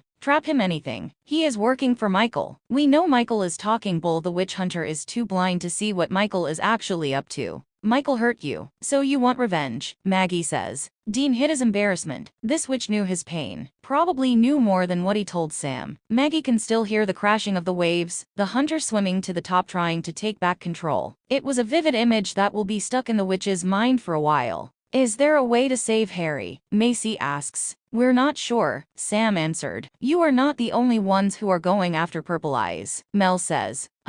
No. Mel cuts the older Winchester off. Harry is our friend. He is like family to us. You can't expect us to sit back and let hunters do the job. We are the Charmed Ones. We don't sit back. So we either do it together or we go our own ways. But I will warn you, there will be competition. The Winchesters glance at each other. They didn't fully trust the girls. They had no idea what the Charmed Ones are. It was best to be their ally instead of their enemy. So then the Winchesters can see if their gut is right. And the sisters are good. All right? Dean nodded. First we gotta make some calls. Who? Mel asks. One of your kind, Dean answers. The hunter looks at his phone. His finger hovering over the contact Rowena. He then presses the button. Eric appears in a building that is in a disclosed area. He walks through the rooms holding on to his golden sword. He stops by a room and knocks on the door. Come in, the female voice spoke. Eric walks in and clears his throat. Mistress, I mean sir. He then chuckled. Still trying to get used to your vessel, Michael. The archangel turns on his chair. He grins behind his woman vessel. His lips form into a smirk. Trying to be funny, Eric. Michael rises from the desk and walks, his heels clicking together. Michael stops in front of the witch hunter. The Charmed Ones? Alive, Eric answered. Alive? For now. Hunters were in the way. I couldn't get to my targets. Hunters. Michael's eyes shone with interest. Let me guess, one was tall, long hair, broad shoulders, and the other one was slightly shorter, green eyes, annoying. The archangel chuckles. And probably insulted me. Yes, Eric nodded. Yes, that's them. Michael's female eyes roll and a smile forms. Winchesters. There is no hunt without the Winchesters. You know them? Yes. Green eyes. Dean was my former vessel. There was disagreements. He kept resisting me, trying to push me out. Why? You are saving world. He thinks I am destroying it. He probably said I am building an army of monsters. He did. Michael tuts. Poor soul. He is confused. He leans towards the witch hunter. Don't let those fools get to you. Leave the Winchesters to me. I can kill them. I got a plan. It's not the time to use it yet. Don't let hunters stop you from killing the witches. Those Charmed Ones have to die. They will destroy what we have been building. Our vision of our perfect world will burn because of the witches. We don't want that, do we? No, sir. Good. As agreed, once all the witches are dead, I will release you from your curse, make you human again. Eric smiles. Thank you, sir. Michael puts on a smile. A sly smile. A hint of mischief. Now get back to work. Eric nods. Yes, sir. Then the witch hunter vanishes within the purple smoke. Michael sits down and drums his fingers on the desk. Everything is going to plan, he thought. A cruel smirk forms on the archangel's lips. Rowena sat at the table with a bottle of wine in one hand and a glass in the other. She pours the wine and sips it. She grimaced, not enjoying the taste, but it helped her to forget that day when Lucifer showed his true face and crushed her skull. and burned her shortly afterwards. She can still feel the fire burning her skin. She can still hear the screams that came out of her mouth. Lucifer enjoyed it. Enjoyed watching her suffer a slow, painful death. Although the devil is dead, Rowena couldn't shake off the fear. She is cautious now, prefers to hide and lie low. Finding out Sam is the one who is supposed to kill her did strangely comfort the witch. All she had to do was not piss him off. I got killed by the devil, and now his vessel, Rowena thought. Damn, hell must hate me. She snorted. She couldn't believe she once had a crush on Lucifer. His brother was not bad. She grinned. If Gabriel was alive, Rowena would have definitely been up for another round. There was a spark there between them. When she found out Gabriel got killed by the other world Michael, she didn't know how to react. So she shrugged and poured herself a drink and did a toast to the Archangel. She did it when no one was around. Showing emotion in front of others made her weak. Lucifer, Gabriel, and God. Rowena has nearly been through the whole family. Michael. That is 100% a big no to the witch. He killed Gabriel and Rowena decided to pause her love life. It's time to focus on herself and keep doing what she's been doing years, surviving. The phone rings. Rowena knocks back the wine and sighs. She looks at the screen. Dean. Great. The witch knew the Winchesters wouldn't call for a social chit-chat. They want her for something. Rowena presses the button and pours another glass of wine. She felt she will need the alcohol. The Winchesters do tend to surprise her or bombard her with bad news. Dean. Rowena. How are you?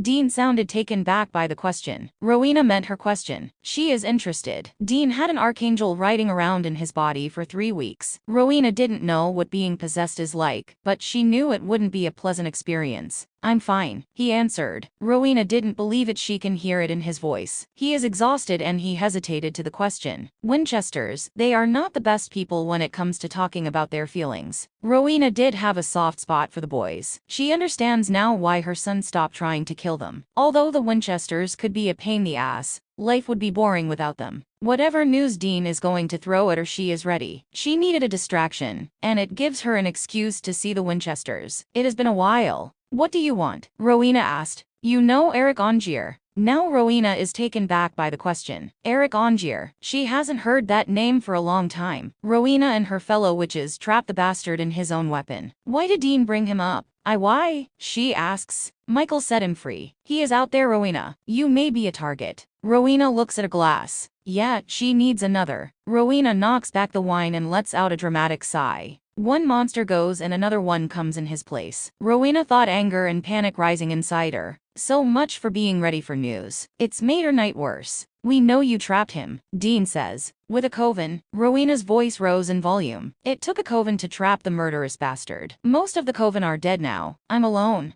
Do you know the Charmed Ones? Rowena sits up. The Charmed Ones? She swallows. They are here. Rowena and her fellow witches all heard of the prophecy that 3 sisters will be born, and the power of 3 will be unlocked. The most powerful magic that ever existed. These sisters were going to be known as the most powerful trio in the world. Yeah, 3 girls, they are witches. Said they are the Charmed Ones. Are they sisters? Rowena asks. There is muttering from the other end. Yeah, Dean answered. Do they have a white lighter? The Charmed Ones are on the good side of witchcraft. When the prophecy came out, the elders expected witches like Rowena to fear it. The Charmed Ones are born to protect the good and eliminate the evil. The elders classed Rowena as evil. The witch didn't care then, she enjoyed being a bitch. It was agreed that a witch lighter will be chosen to be the perfect mentor to the sisters. Again there was muttering from the other end. Yeah, they have. Name? Rowena couldn't help but feel curious. She knew a few of those white lighters. Acted like little angels. Easy to tease. Harry Greenwood. Harry Greenwood. Ah, the British one. I know him. He is the perfect little soldier, so loyal to the elders. But he is a gentleman, I'll give him that. You know him? I was in a pub. Needed a drink after a long day of traveling. This guy who was drunk so out of it tried to. Oh.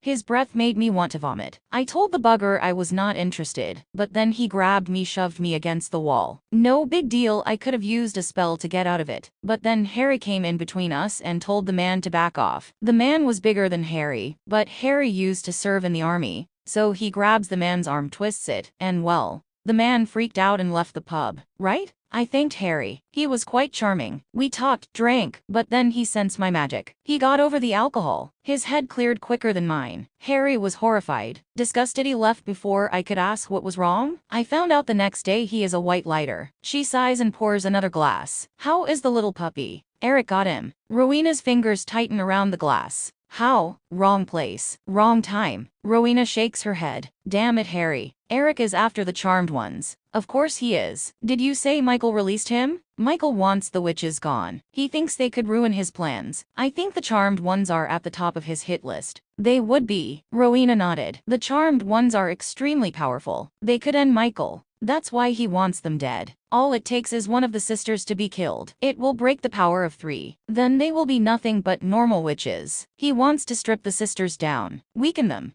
That's why I called. I know you don't have your coven anymore, but you know how to defeat Eric. Without the white lighter, these girls don't know what to do. You want me to guide them? Rowena scoffs. Dean, we are on different sides. They are good and I'm Ba. You are redeeming yourself. Dean cuts her off. Just because you are from the other end of magic, that doesn't mean you have to act like it. Magic is magic, Rowena. Dean sighs. You are the only witch we can trust. Rowena smiles. Our relationship is progressing, Dean. Rowena was sure Dean rolled his eyes to that. All right, I'll help you stop Eric. He shall endure more pain now that the charmed ones are born. The elders are not going to like this. Screw the elders, they have never been helpful. Mel yelled in the background. Rowena grins. I like them already. Okay, dearie, I will see you very soon. Bye-bye. Then the call ends. Ketch sat at the table with the laptop in front of him. He glanced at the TV he has playing in the background. It puzzled the Englishman why there is a show where the devil is the good guy. Ketch turns on his chair and watches the show called Lucifer. He listens to this British Lucifer. This Lucifer is the opposite to the real deal. Seeing the devil solving crimes, helping others and being in love with a human, did make Ketch laugh. It was hilarious. If Lucifer was like that in this world, Dean would have not said yes, and we wouldn't be in this Michael mess. In the show, God had a wife instead of a sister. The angels had a mom and a dad. So Lucifer had mommy and daddy issues, and the funniest thing was he was seeing a therapist and discussing his problems. A devil opening up to a human, who would have thought? Ketch shakes his head. The writers of that show certainly didn't know their facts. A bing sound causes Ketch to turn back to the laptop. The Winchesters have moved. They are not in the motel.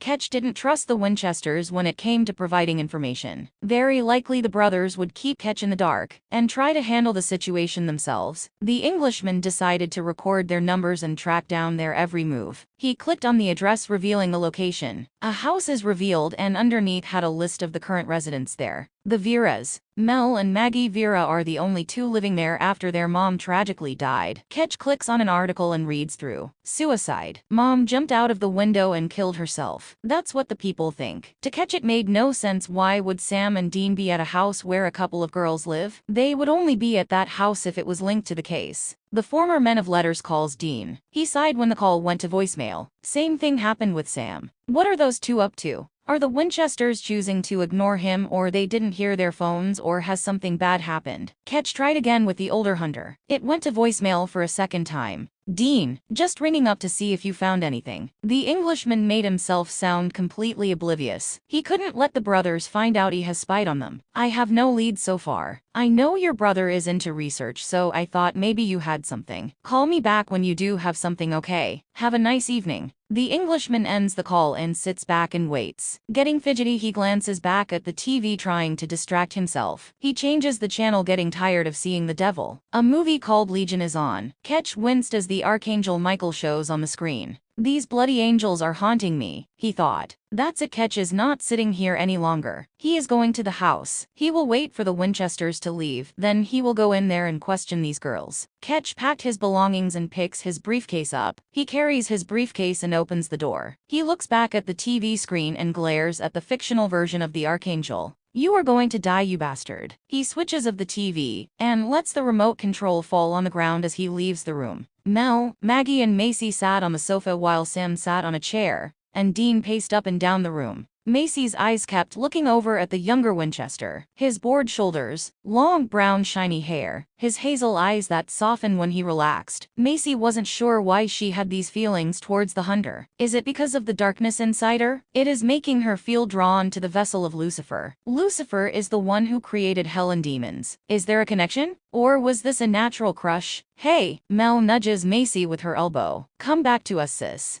Huh. Macy blinked a few times and looks away from the hunter. What? You looked spaced out. You alright? Maggie asks.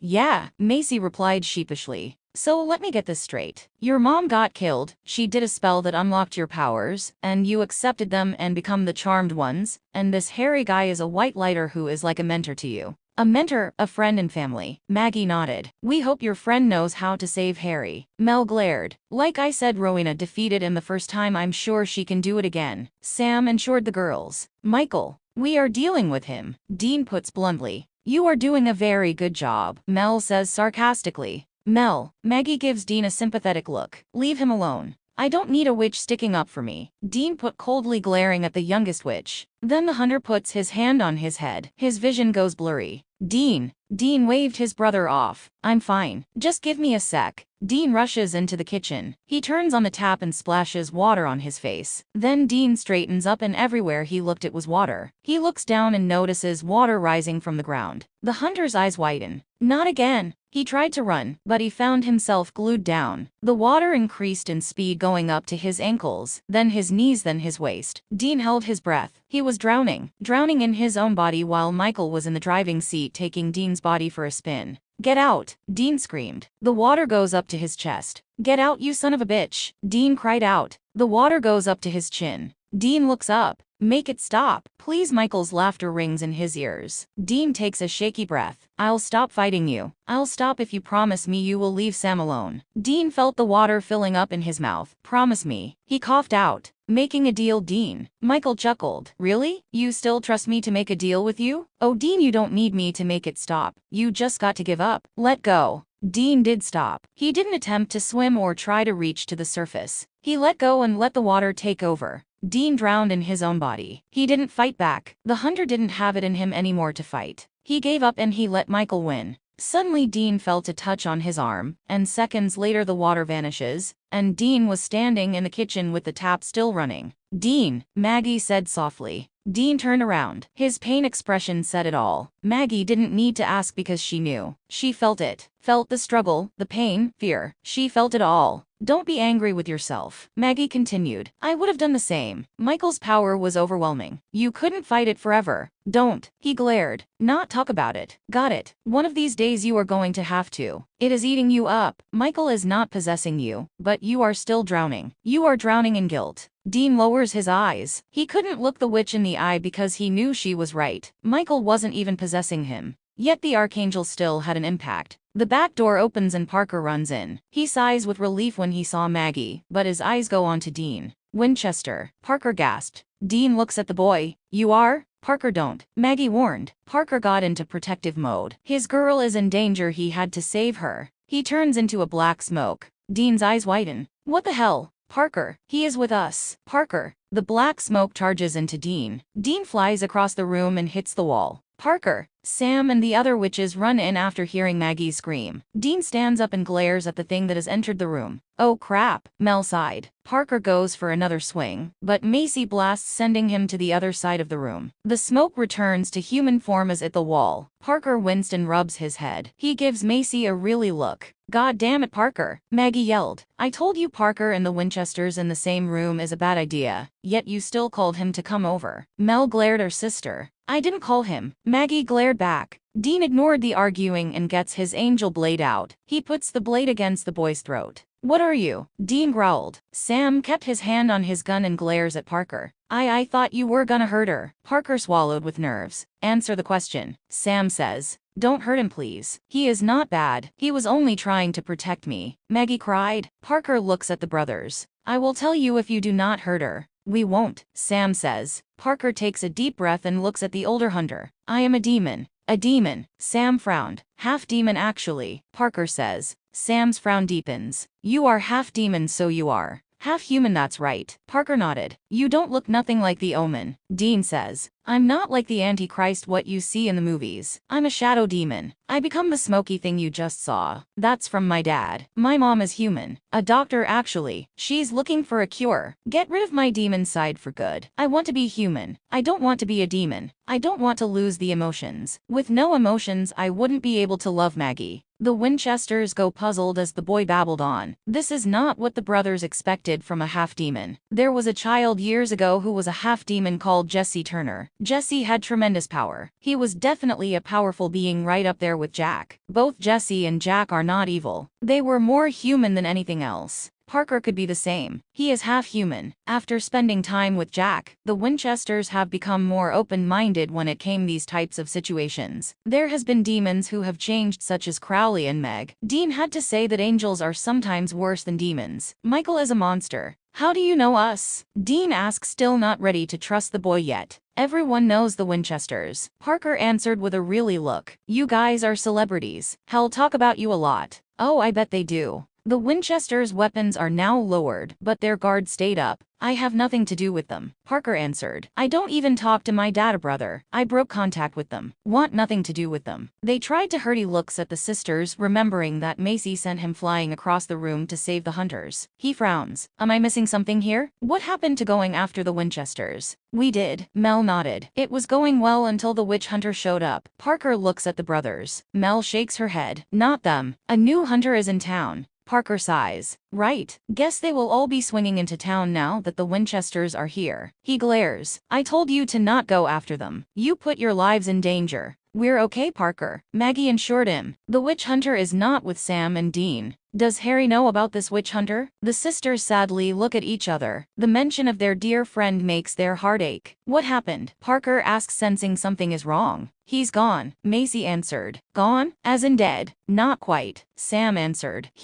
Sam, a word. Dean quickly interrupts. The hunters walk into the other room. They see the witches huddled around Parker, explaining to him what happened. I believe him, Dean. Sam says, knowing what this talk is going to be about. He's a demon, Sam. Half demon. Sam corrected him. Still a demon, Sam. Dean, he is just a kid. Yeah, who attacked me? He knew us. Seeing you with Maggie obviously worried him. He was trying to protect her. Mom coming up with a cure? Dean scoffs. Since when has demons wanted to be cured? They like the power, no remorse or guilt. Stress-free life. Like you when you were a demon. Dean goes quiet. As much as it made Dean feel sick that he turned into a demon, it was nice to not have responsibilities. Not worry about Sam, and not feel guilty when the Mark needed feeding. He and Crowley used to have so much fun. They partied, got drunk, did karaoke, hooked up with sheiks. Dean frowned as he thought of the King of Hell. Although Crowley was a pain, Dean did miss him. The demon did help them on several occasions when he didn't have to. Dean is sure if Crowley was alive now he would have helped Sam during the weeks Michael possessed Dean. That's how much Crowley has changed from when the Winchesters first met him all those years ago.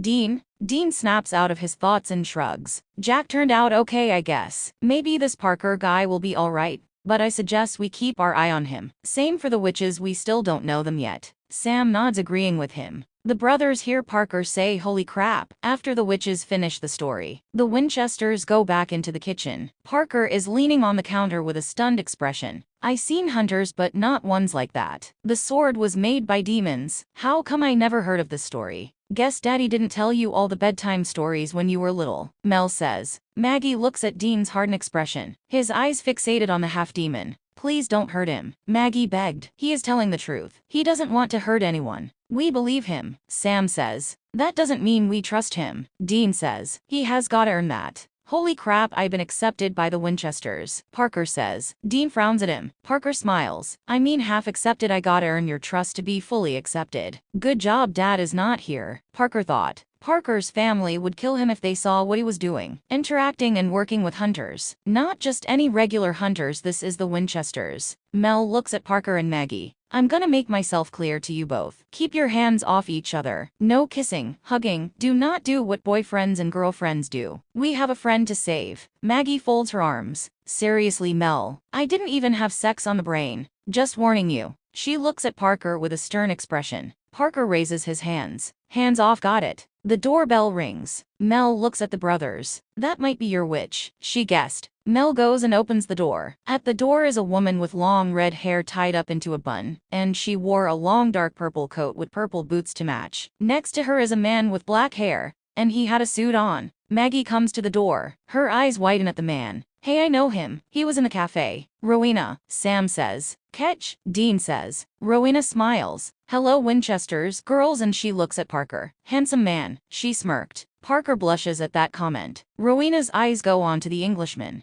I found him outside spying on you. Dean raises his eyebrow. Seriously? I was doing my job, Ketch replied, looking awkward. Okay, what is going on? Who the hell is he? Mel asks, her finger pointing at Ketch. Macy knew this is going to turn into another complicated story. She gestures to the new arrivals. I think you better come in. Ketch sat in the car and is parked across the road near the house where the Viras live. He kept his headlights off, not wanting to draw any attention. The Winchesters have been in there a while. Too long for an interview. He could go closer. The curtains are undrawn, so he can read their body language through the window, and possibly read their lips. Sam and Dean are smart, they know if they are being watched. Ketch has learned his lesson, never underestimate the Winchesters. Last time it cost him his life. Without Rowena's magic, one wrong choice he will be dead for good. There would be no coming back. There is a tap on the window. The tap startled the Englishman. He whips round and faces the window. It was dark, so he couldn't see who it was. He could see an outline of a woman. Has one of the girls from the house noticed him? Then her eyes glow purple, and the window suddenly goes down. Ketch's eyes widen. He goes for his gun. He stops when she speaks, with an accent that was familiar to him. Arthur Ketch. Ketch gets out a torch and aims it at her face. The woman scolded. Do you mind? She says. She covers her face, nearly being blinded by the light. Ketch saw the red hair. He heard the voice. He sighs. Rowena. He lowers his torch and hides his surprised expression. Fancy seeing you here.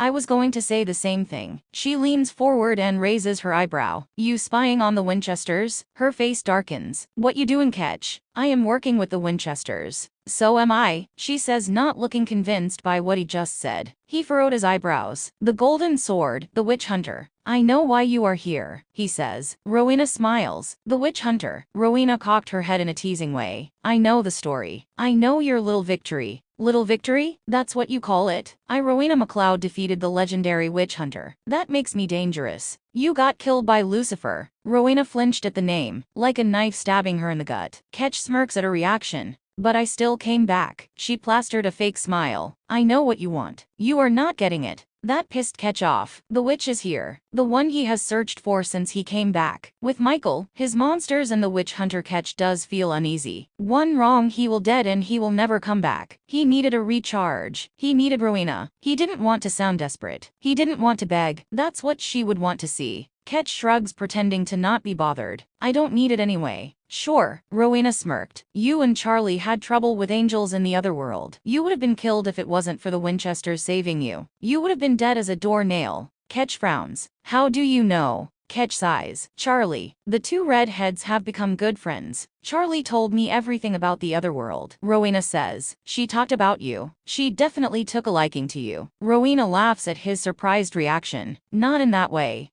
Yeah, Ketch replied, looking slightly embarrassed. He forgot Charlie was a lesbian. She likes you, but I don't. I certainly do not trust you. I do not blame you, he says. Seriously, he really does not blame the witch. He didn't even trust himself sometimes. He is trying to redeem himself. But his past does come back to haunt him. It affects his choices and actions. He had to remind himself that his days of being a ruthless, cold-blooded killer are over. He is not being controlled anymore. He is not being brainwashed. He has his own choices now. Sometimes it was a challenge to make the choices. He is so used to following orders. I'm going. I'll tell the Winchesters you are outside, unless you join me. We are both working with the brothers. Ketch knew he was caught either way. With a defeated sigh, he gets out of the car and follows the witch. Rowena knocks on the door and grins at the Englishman. She felt like she was bringing a kid to their parents after catching them doing something naughty. The door opens. Ketch recognized one of the girls. She was the waitress from the cafe. She looked at him with a surprised expression. Hey, I know him. He was in the cafe. Rowena, Sam says. Ketch, Dean says. Rowena smiles. Hello, Winchesters, girls, and she looks at Parker. Handsome man, she smirked. Parker blushes at that comment. Rowena's eyes go on to the Englishman.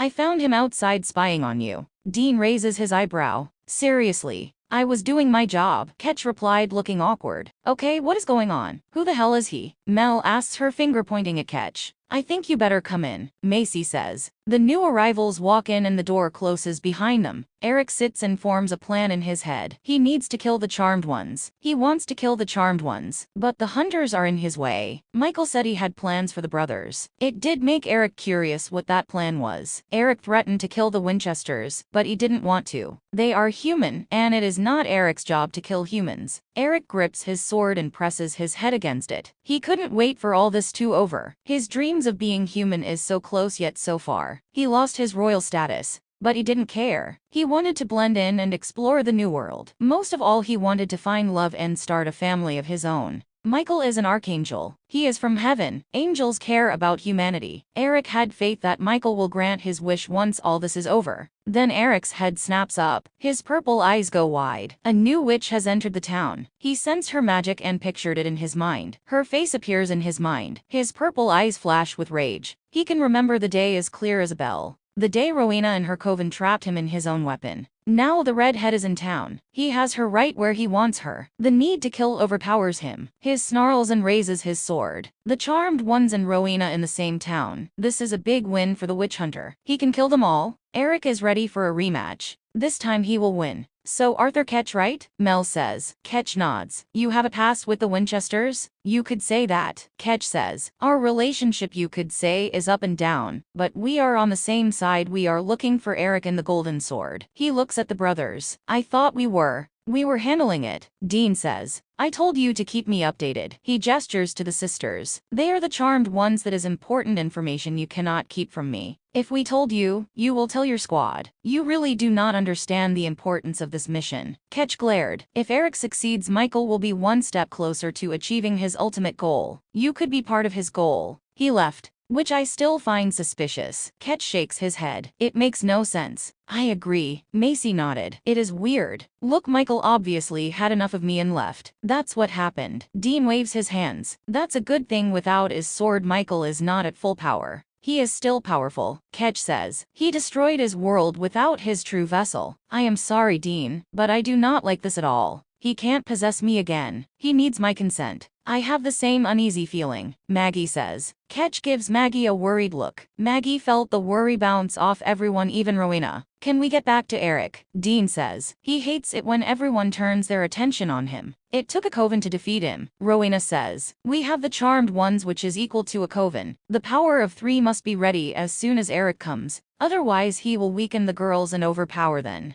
Okay, we defeat him, then what? What about Harry? Mel asks. Rowena sighs. We trapped Eric before. We can't do that again. Harry, I don't know. Can't we destroy the sword? It is a powerful sword. It could release Harry, but other souls would be released as well. Not all the witches are good. After being in a personal hell for so many years, it can really damage a person. The witches very likely have gone insane. Harry is a good one, easy to corrupt. Harry is strong, Maggie says. Rowena smiled sadly. Mel glares at the Winchesters. You said she can help. I can. Rowena stands up and puts her hands on her hips. Things have changed. Eric has the Archangel Michael on his side. It's complicated now. Rowena is right. Sam nodded. We gotta think it through. I think we should all get some rest, Parker says. Everyone looks at the half-demon who has spoken for the first time during this conversation. We can't fight if we are tired. He's right, Sam agreed. Eric, he could come back, Maggie says. We know a place that can protect you. Dean gives his brother a look. The bunker, Sam continued. Michael got in. Not secure, Ketch says. We can add warding. Not secure, Ketch repeated. Do you have spell book? Rowena asks. Yeah, we do, Macy answers. What's it called? Book of the Shadows. May I see it? Mel nods and goes and gets the book. She comes back. Rowena carefully takes the book and opens it. This book is your mother's. Yeah, Maggie answers. Rowena turns the pages. She can feel the magic coming off the pages. It is a powerful book. She pauses at a blank double page. I knew it, she thought.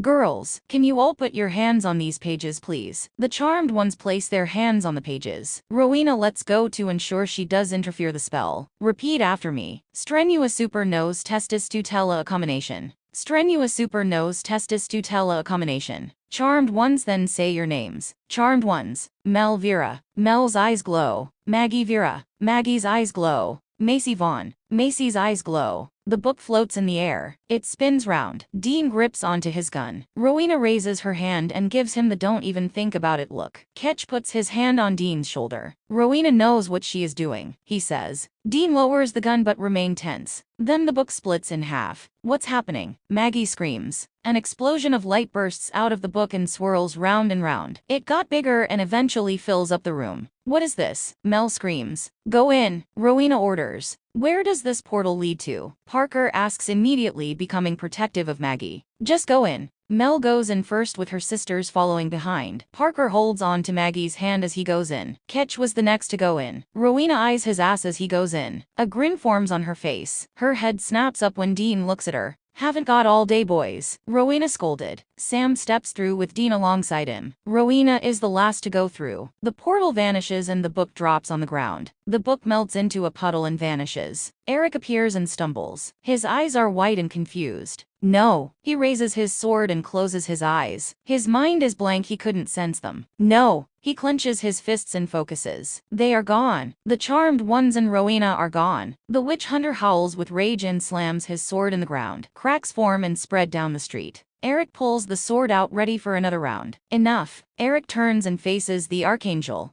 They're gone. Eric shakes his head. I can't sense them. My hopes on catching that redhead. We will find them, Michael assured him. They can't hide away forever. Michael's calm expression pissed Eric off even more. How can the Archangel be so calm? They lost the most powerful witches, for crying out loud. Eric grips his sword and feels the hunger rising inside him. I need a witch now. Michael's lips formed into a smirk. That can be arranged, follow me. There is a flap of wings, and they both vanish. Hell was nothing new to Harry. He already been through it once. This new hell is different. It is like purgatory. Harry was in a forest, but sometimes he would be forced to relive his darkest moments. It didn't affect Harry. He fought through the nightmares and moved on. There has been times he saw the charmed ones. He ran to them, but they would vanish as soon as he made contact. The White Lighter had to remind himself this place was playing mind games, messing with his head. He had to stay strong for the sisters and find a way out of here. A snap causes Harry to stop. He turns round. A group of witches face him. Their clothes are muddy and ripped, and each looked feral and wild. Harry assumed these witches have been trapped in here for a very, very long time. New blood. One witch grinned. Harry grimaced at the sight of her rotten yellow teeth. Food. Another smacked their lips. Harry's eyes widen. They turned into cannibals. He looks meaty. The first one agreed. Harry wished he can teleport away. In here his powers have been stripped down to nothing. He had no way to defend himself. All he could do is run. Harry turns and runs off. He runs through the never-ending forest. The witches are gaining on him.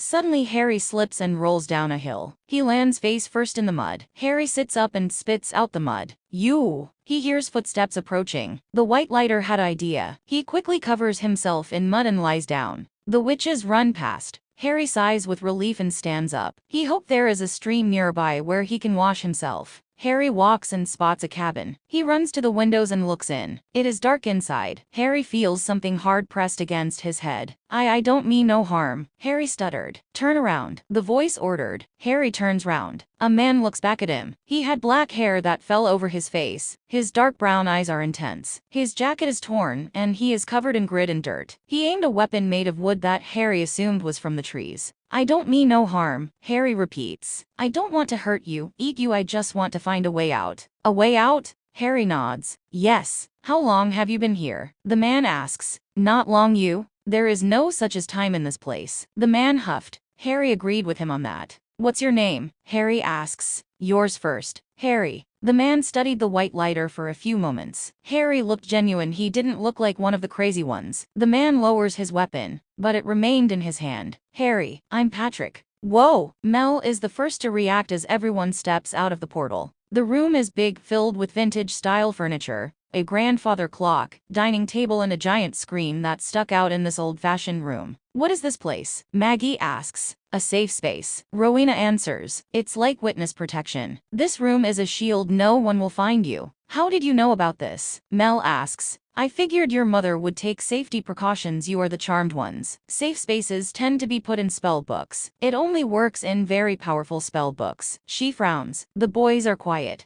That's 'cause they're not here, Maggie says. Rowena looks and lets out an "oh." Seems your mother put the security levels up high. Had to protect her wee ones from everyone including humans. Where are they? Macy asks. I don't know, I never created this room. Over here. Ketch walks in looking more annoyed than ever. I ended up in a closet. Rowena scoffs at his pissed off expression. I went through several tests. Ketch rubs his head. I got the all clear. I'm no threat. Ketch looks at the screen. Well, what do we have here? Hands off, Rowena warned. You might be accepted, but I wouldn't touch anything. This is the Charmed One's place, we are just guests. I was only looking. Ketch huffed. Hey, Maggie interrupts. Did you see Parker? A section of the wall opens and Parker falls through. He lands on his back. He winced as he hears a gasp from Maggie and stands up. He had a pair of demon cuffs on. You are not trusted, Ketch says. Demon, that's why. Parker sighed. Maggie looks at his cuffs. You are not like them. You are half demon. Maggie touches his cuffs. How do you get these off? There must be a key somewhere, Macy says. As the girls begin searching, Sam comes into the room. Closet or wall? Ketch questioned. Closet, Sam answered. It seems humans end up in the closet. Ketch frowned. I think we got to make some adjustments, Macy says. Can't have everybody transporting to the closet. Why would Mom even do that? Mel frowned. It's the spell. That and the security combined can send the safe space into a frenzy, Rowena says. It looks like humans are fine, but demons. She frowns at Parker. Sorry. It's all right? Parker sits on the couch. Maggie is angry seeing the man she loves with cuffs on. The half-demon smiles. Mags, it's okay, I'm cool with it. It's not fair, she muttered as she sits down next to him and leans on his shoulder. It could have been worse, Ketch says. Yeah, Parker nods. Holy water. Salt, I guess these cuffs are enough, can't use my powers. Now we just wait for Dean, Macy says after doing a head count. Everyone waits for a few moments. An uneasy feeling rose in the room, putting everyone on edge. Shouldn't he be here by now? Sam says. The screen lights up and the room turns a shade of red. Archangel Michael. Archangel Michael. The voice blares out of the screen. What? Michael is here? Maggie cried. No. Rowena shakes her head. Not possible. Mel points at the screen.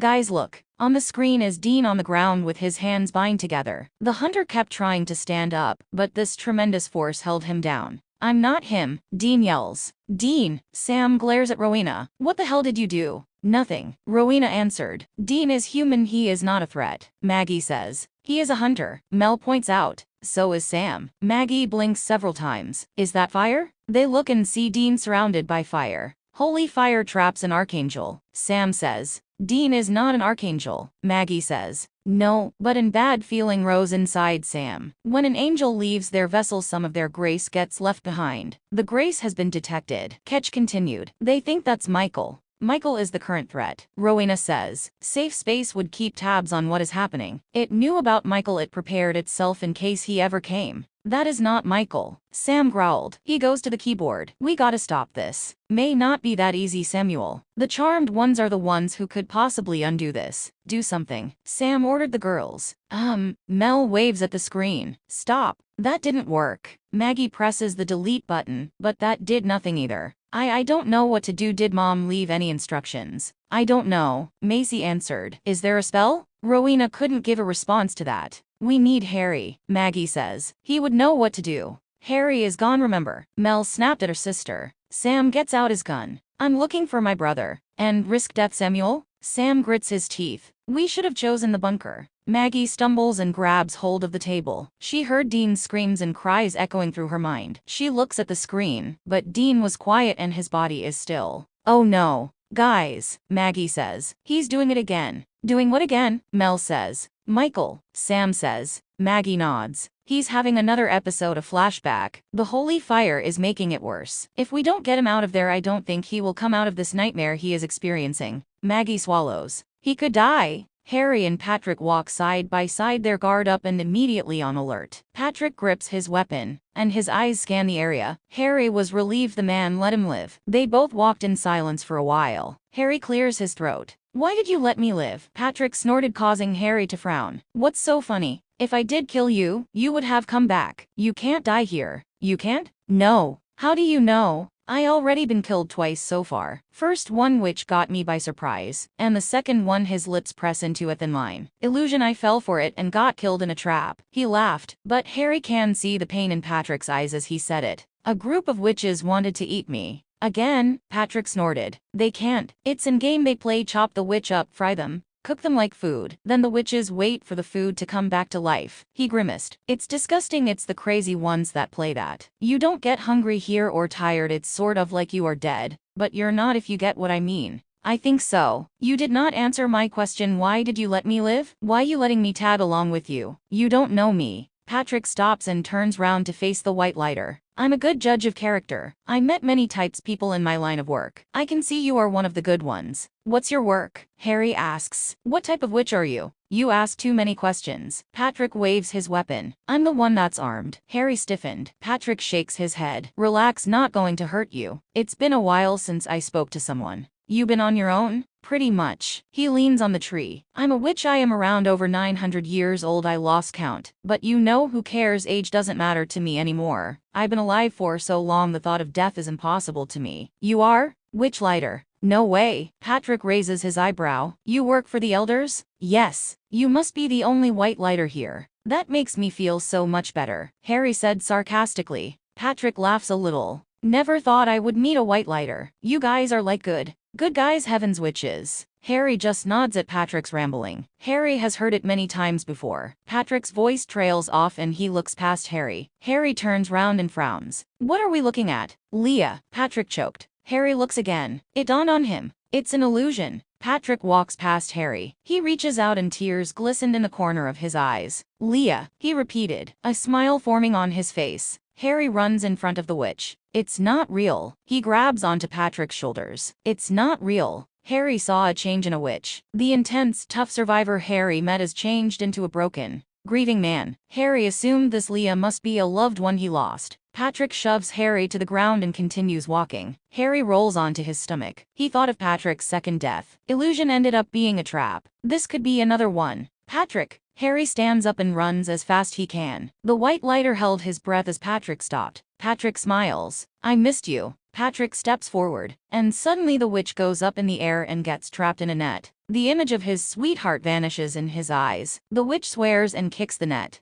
I fell for it again. Patrick. Patrick looks down. Harry, are you okay? Never been better. Patrick huffed. God, he hated this place. He looks to his left. Wonderful, he is on the edge of a cliff. I'm going to get you down, Harry says. That would be great. Then suddenly the rope snaps and Patrick falls down the cliff. When they went through the portal, Dean felt something pulling him. He found himself in a room surrounded by lights. A scan goes from his head to toe. The hunter struggled out to set himself free. The blue ray light examines every detail. The light turns red, and sirens blare out in the room. Archangel Michael! Archangel Michael! Fire surrounds the hunter. Dean tries to move, but his hands are suddenly tied and a force is keeping him down on the ground. I'm not him, Dean yelled. The Archangel's name roared in his head. It pressed against his skull. Dean argued. He is not Michael. He is not like that monster. The conversation with Kaya never left his mind. She said he and Michael are the same. He wanted to deny it, but it was said the true vessel mirrors their host, share some similarities. Although Dean did not want to admit it, it was true to an extent. Dean has felt more angrier than usual. It was an emotion he mainly felt these days. He snapped at almost everything. He charged at Kaya with force that was not necessary. Maybe he is slowly starting to become like the Archangel he has grown to hate. That scared him. Archangel Michael. Dean goes stiff. The flames overpower him and he couldn't move. He can see the waves of water crashing down and burning the fire away. But that wasn't its only job. The water is here to ensure he drowned. Dean tried to swim up, but he is locked in place. Like he always is. Michael keeping a firm hold on him, laughing at the hunter's pathetic attempt at escape. You're mine, Dean. You will always be mine. His voice laughed. Dean wanted to scream, but water filled his lungs. He is choking. He is drowning and nobody can save him. It's the same process, but it still hit Dean. He wasn't strong enough to fight. He hated being the weaker one. He choked out for help, but that only made the water increase. The weaker Dean got, the stronger Michael got. The Archangel is the most powerful being in existence, and Dean is giving him that. Sammy, Dean screamed in his mind. The response is a laugh. Dean felt himself slowly shutting down. He felt like giving up. He accepted the fact he's lost. He might as well should drown out his sorrows and let the world be destroyed. He hopes Sam's death will be quick. He will give in if Michael promises that. A quick snap to the neck would be fine. Quick and painless. At least Sam would be at peace and not have to see the destruction Michael caused by his own brother's hands. Dean closes his eyes, but a voice cuts through. Dean opens his eyes and frowns. That didn't sound like Michael. Dean, it's me, Maggie. Maggie. Dean pondered over that name. Sounds familiar yet doesn't sound familiar at the same time. Wait, Maggie is from Michael's world. Is Michael using the AU hunters against him now, making Dean feel guilty for throwing them into another war? Follow my voice. That did not sound like the hunter Maggie. This is someone else. Dean felt warmth. The freezing cold water started to warm up. Don't let go, Dean. Keep swimming. Can't, Dean thought. You can. Keep swimming. Dean wasn't sure if this is a trick or test, but he decided to go ahead and do it anyway. The hunter felt himself pushing forward. He swims towards the surface. He follows her voice, using it as an anchor. She is leading him somewhere, hopefully out of here. The darkness he is used to seeing turns into light. Dean did one last push, and suddenly he gasps and coughs. No water came out of his mouth. He didn't feel wet either. He looks round and sees he is a room. Ketch and Rowena are in the corner talking. Parker is sat on the couch. Macy and Mel are looking at this large screen, and Sam, he choked. Hey, Maggie gripped the hunter's shoulders. Sam tried to intervene, but Maggie stopped him. He is confused. The process is not complete. He needs to focus on me, she explained. Dean tries to break free, but Maggie kept him still. Breathe, she ordered. She can feel his emotions and thoughts rolling around inside him, all scattered, trying to piece back together. Breathe, she repeats. Dean copied her, breathing in then out. His mind started to clear, which made him relax. SHH. Maggie puffed the pillow and laid him down. Don't stand up yet. At least we got him out, Mel said with a laugh as she looks back at the controls. I wish it would stop, Dean muttered. Maggie heard and frowned at him. She held his hand and tried to add positive energy into him. Parker watched, feeling jealous. He hit it when eyes went on him. Is he? Give him a minute. Maggie cut Sam off. It's drained him. Sam understood. The nightmares of Lucifer used to drain him a lot. We still going with Parker's plan? Mel asks. Nap time. It's good to catch a few hours, I guess, Macy says. Maggie goes to stand up. Dean grips her hand. The witch looks at him. He looked calm. The positive energy is having an effect. I'll come in a minute, she says to her sisters. Okay, so there is a room, 2 single beds for Sam and his brother, when he decides to move his ass, Mel says. A double, which I guess Mags and Parker can share. I will check the bed for you know what. We're not gonna have sex. Parker and Maggie both groaned. Good, 'cause we got guests. Macy and I have a room with 2 single beds. And she looks at the redhead and the Englishman. How do you feel about sharing a bed? Rowena almost choked while Ketch looked stunned. They both looked at each other, clearly feeling embarrassed about this. I will take the couch, Ketch says. Such a gentleman. Rowena scoffed. Ketch's eyes go down, while Rowena frowns. The couch is uncomfortable, she says. It's not like you care. He huffed. Oh, true, I don't. She looks away and walks to her room. Mel rolls her eyes. Whatever. The witch waves her hand, and the sisters go to their rooms. Patrick, Harry screamed as the Irish witch falls down the cliff. The witch lighter scrambles to the edge and looks down. His eyes widen when he sees Patrick in a bent position, with a spike through him. Harry had to hold in the gag. He looks away when he saw blood drooling from the witch's mouth. Dear Lord, this place is a nightmare. Well, that was something I would rather not do again.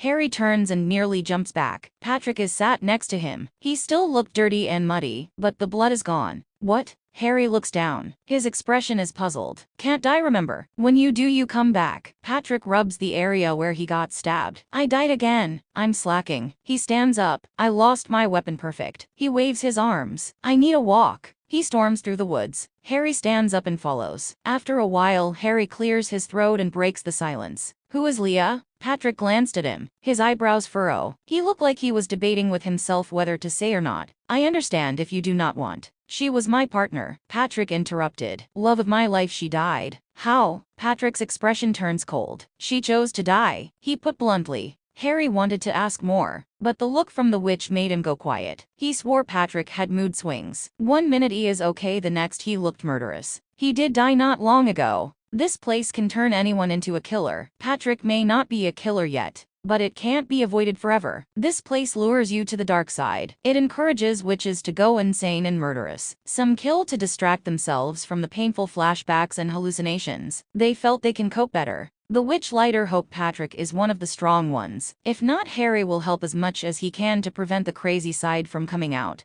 Harry suddenly gets slammed into the tree. WH. His mouth gets covered by Patrick's hand. SHH. Patrick hissed. It's them. The witches walk past carrying a body in their arms. Harry glances over when he heard screaming. His eyes widen. He mumbled and slaps Patrick's hand away. I know her, Harry whispered. He looks to check they're gone. He looks back at Patrick. That's Felicity. Once Dean calmed down, Sam escorted him to their room. Dean sits on the bed and rubs his head. Sam closes the door and folds his arms. We gotta talk. About what? You know what, Michael. These nightmares, panic attacks. We gotta talk about this. There is nothing to discuss. What's done is done. Michael is gone now. I'm a free man. Not really. He may be gone, but he is still there in your mind. I know how it feels, Dean. I was the same with Lucifer. Dean bit his lip and looks down. He really did not want to talk about this. Maggie suggested he should talk about it, but he can't. What's the point? Opening up is not going to get rid of Michael. There is nothing that can be done to help his problem. These nightmares can't be killed. It's not physical. There is no monster controlling it. It's his own mental state. That is one of the hardest challenges both brothers struggle to fight against. I just want you to know I'm here, Sam assured his brother. Yeah. Dean turns on his side and buries himself into the pillow. Night, Sam. Sam sighs. Night, Dean. The hunter switches off the lights. He hears a tap on the door. Sam opens the door. Macy stood at the door with a sheepish smile. Oh hey, she says. Hi. Macy plays with her fingers nervously. She moves to the side and tries to look past his massive body. Maggie told me to go and check on Dean. Oh. Sam looks at his brother who has gone quiet. He knew so well Dean wasn't asleep. Sam can tell now when his brother is pretending. He's fine, Sam says, ignoring his brother's dramatic snores. All right then. Macy bit her lip and tried to keep her eyes on his face. The temptation to look down at the bulge between his jeans was so strong. Damn it, Macy, she scolded to herself. She forced a smile go. Hey, he touches her arm. She looks at him unsure what to do. He quickly removes his hand and puts it behind his hair. Night.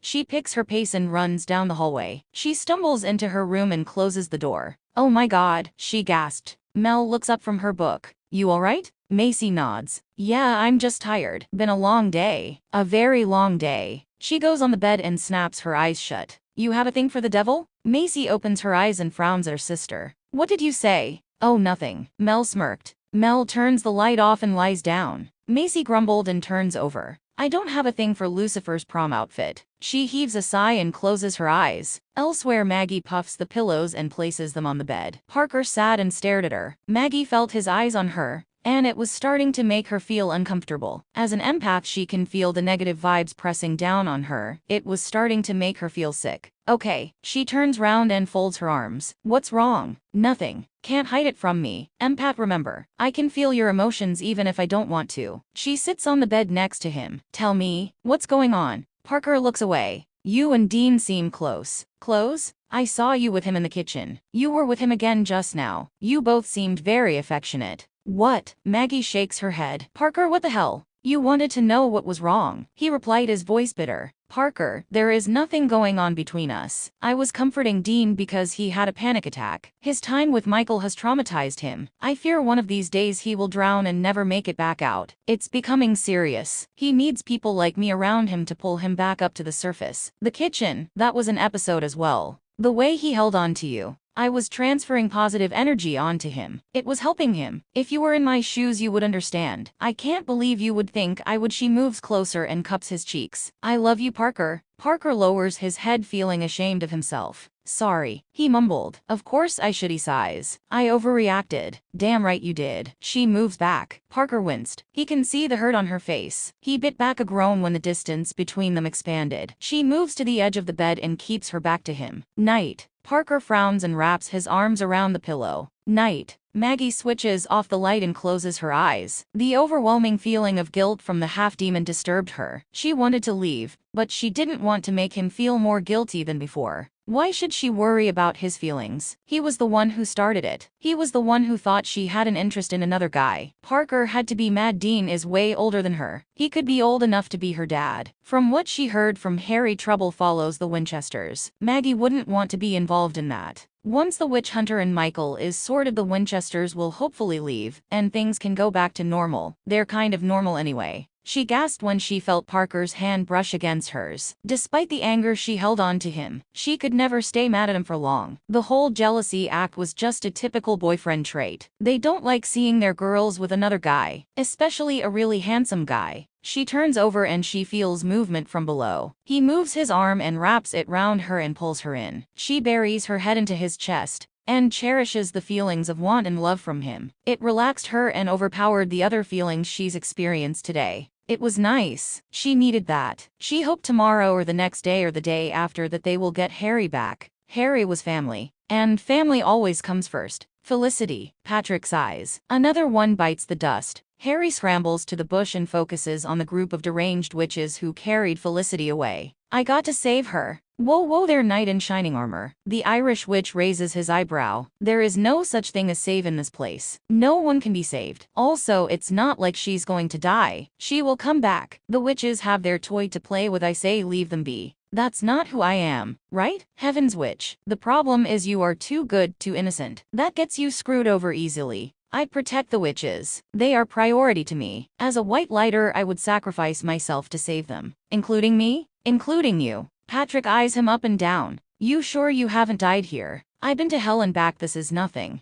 You been to hell? Tartarus, yeah? It's an experience I would rather not do again. You didn't break? I don't know why you think white lighters are weak. They're not. We might not be the most powerful, but we do have the biggest hearts. Our compassion, empathy, abilities is what makes us who we are. Okay, I did suffer and I did struggle, but I got back up on my own 2 feet. Thanks to my friends, my family. He smiled. Thinking for yourself is going to make you lonely. You more likely break when you are alone. You're human now. I may not have my powers, but that doesn't mean I have changed as a person. You know that trip to hell has actually made me stronger. You know what else makes you strong? Hope. I have hope. Even in Tartarus I had hope. That kept me fighting, I never gave up. When I said I will find a way out, I will find a way out. The witch sighed sadly. You are going to be in for a big shock. You keep this attitude up, you are not going to get anywhere in life. I am saving her with or without you. Harry turns on his heel and goes to walk. I was like you. Patrick spoke. Harry stops and looks at him. I help people in my own way. A way that not only benefits them, but also me. I'm not a saint, but I did help those in need. It depends on their story. I was a gambler. I did poker. People told me their stories and I listened. If they were genuine, I may tweak the game and let them win. If not, the years they bet would go straight to me. That's not helping. That's Harry looked alarmed. Using magic as entertainment and luxury is forbidden. I let an elderly man win so he can live long enough to see his granddaughter graduate. I helped a paralyzed woman to walk again by bringing her to the age before the accident. I helped a couple who wanted a child, but they were too old, so I let them be the young couple they once were. I heard they had a boy, named him after me. He smiled at that memory. Then my judgment skills slipped with this one person. This person is the reason I'm here. Flashback. Ooh, I love this song. Rebecca danced and waved her bottle of beer around. Her friend Davina threw her arms up in the air and howled. The two ladies partied into the crowd and found themselves a couple of men to dance with. Rebecca grasped onto a man with jet black hair. Patrick. He introduced himself before she could ask. Rebecca, she answered. Friends call me Bex. Patrick knew. He read her thoughts. He knew this is her favorite song. He may have used a little spell to change the song from the jukebox. She presses into him, giving him a good view of her breasts. His eyes remained on her face. He didn't look interested. She was surprised when he placed his hand on her back instead of her ass. He swayed her to the music. Again, she was surprised just by how gentle he was. He wasn't like other men. The music picks up. Bex lets out a squeal.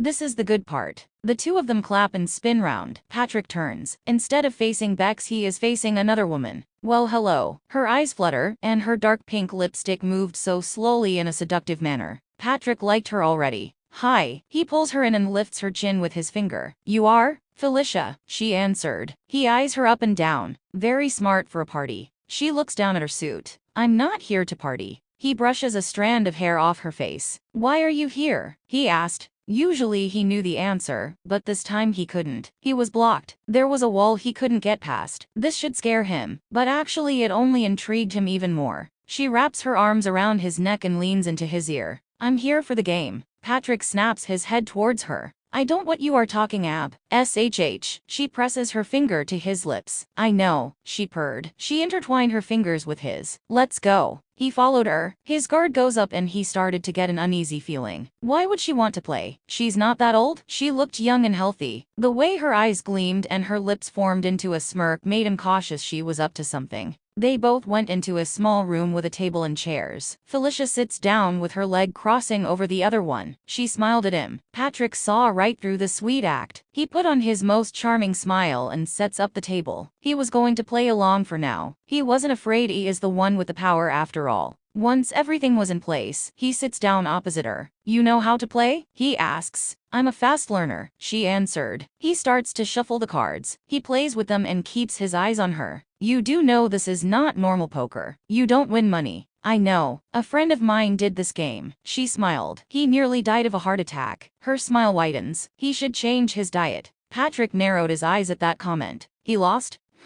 She kept that smile on. It was like her face was stuck. Nothing moved, not even a twitch. You playing on his behalf? No. We gone our separate ways. Oh. I do hope to make contact with him soon. She grinned. He will be as fit as a fiddle once I get back into him. Patrick puts the cards down. What his name? I might remember him. That does not matter right now. She purred and rubs his hand with her thumb. He pulls away and straightens up in his chair. You're not here to play. He leans forward and his face darkens. Why you really here? She picks up a card. She turns it around. A king. Her nail trails over the king's face. A king rules a kingdom. Once my father is out of the picture, I will be king. Her grin widens. A god. Despite how crazy that sounded, Patrick lowers the card. You plan to overthrow your father? He asks, destroying his creations along with it. She replied, your eyes do not match with that smile. He points out. She frowns at that. You smile, but your eyes show a different emotion. Anger, rage, betrayal, hurt. The smile was wiped completely from her face. You sounded bitter when you mentioned him. Patrick continued. I'm sensing daddy issues here. Although she did not reveal much, it can take a few sentences for the he witch to figure out the situation. It wasn't so much about the words. It was how the words are spoken. The volume, the tone, the tempo, all those give out the meaning, a message. A few words can actually give out more emotions than a long monologue.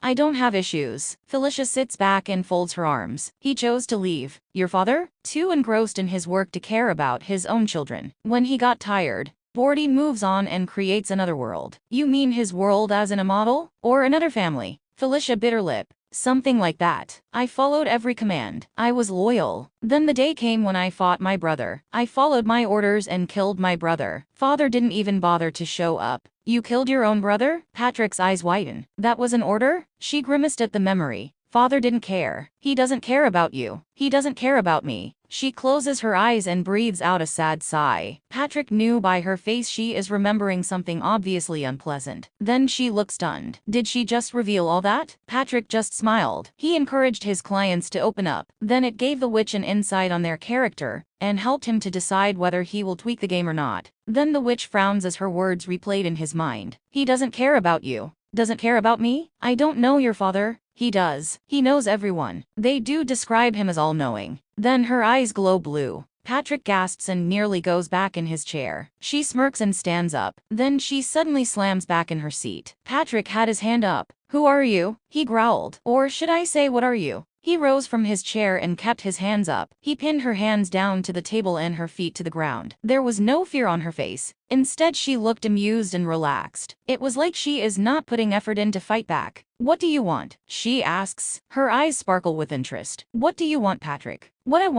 want you to get the hell out. She chuckled. You had a partner? Leah? His face paled at that name. That made her grin. Love of your life. She died. She wanted to die so she can be at rest with her family. Ever thought you might the reason she wanted to die? You took her town to town. Forced her to join you on your games. You flirted with the women while she had to watch. Shut up. You were more interested in your game than her. You were more interested in helping other people's lives instead of your own. Your relationship with her was deteriorating. She gave the Winchesters the spell hoping to get you both killed off. She laughed. She just wanted out. Some can not adjust to the immortal life. He stops and his eyebrows narrow. Winchesters. You know them? She turns her head towards him and smiles. He will be as fit as fiddle once I get back into him. Before Patrick could process what the hell is going on, purple smoke blows out and a sword slashes through. Patrick's eyes widen as two purple orbs stare at him. The smoke dies down, revealing a figure. Witch. The man glared with hatred in his eyes. The witch hunter, you're real?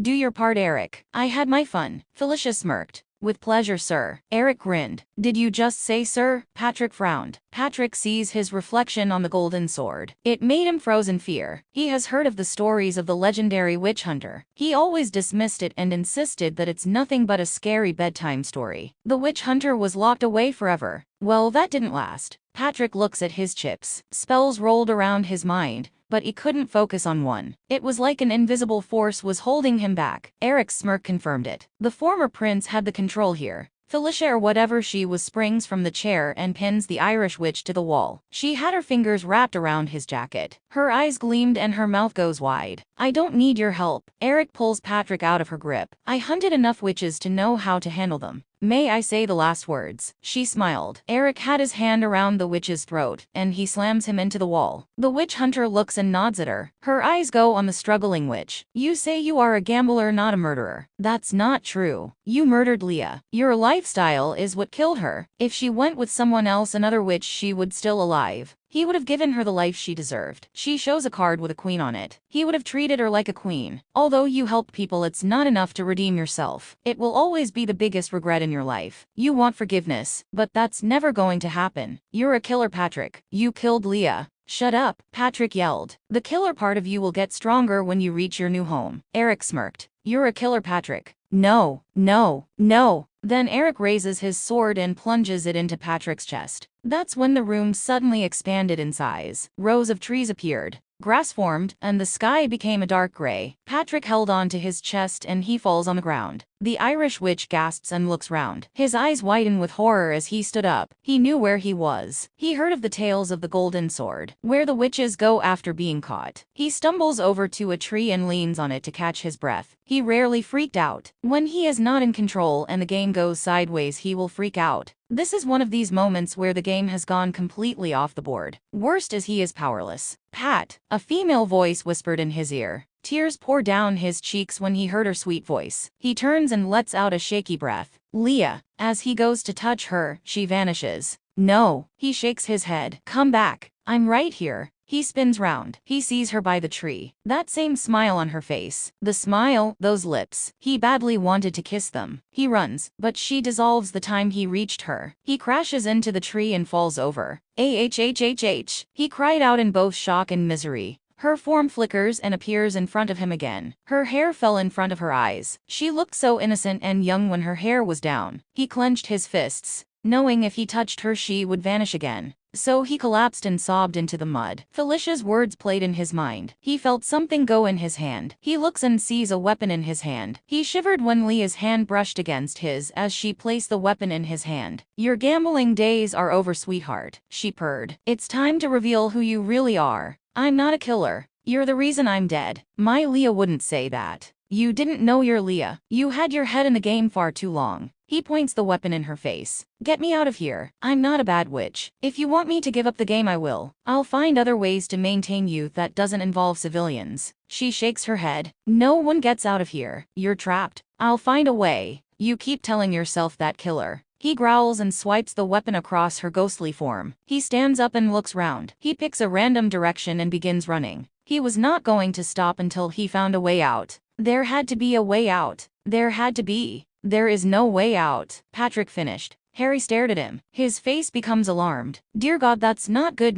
at all. You finally realized, White Lighter, we're trapped with zero chance of escaping. I meant the witch hunter. From what you told me, that was no ordinary woman. That's the Archangel Michael. He's working with the witch hunter. Oh dear heavens, we're in trouble. Archangel Michael? As in the Archangel Michael, Heaven's Prince, brother of Lucifer? Yes, well, this Michael is evil and from another universe. But yes, that's him. Patrick laughs. He shakes his head and looks up at sky. We're screwed. He looks back at the White Lighter. You better start adjusting to jungle life. No. Harry straightened up. I'm not giving up. Seriously? After finding out the witch hunter has a mate, you still think you are going to get out of here? Just because you want to stay and punish yourself doesn't mean you have to drag me down with it. The he-witch frowns. Punish myself? That's what I'm seeing. You could have killed me when you first saw me, but you didn't. You are trying to avoid the killing option because you want to prove you are not a killer. If that's the case, you would continue searching for a way out. You stopped. I don't think it's nothing to do with giving up.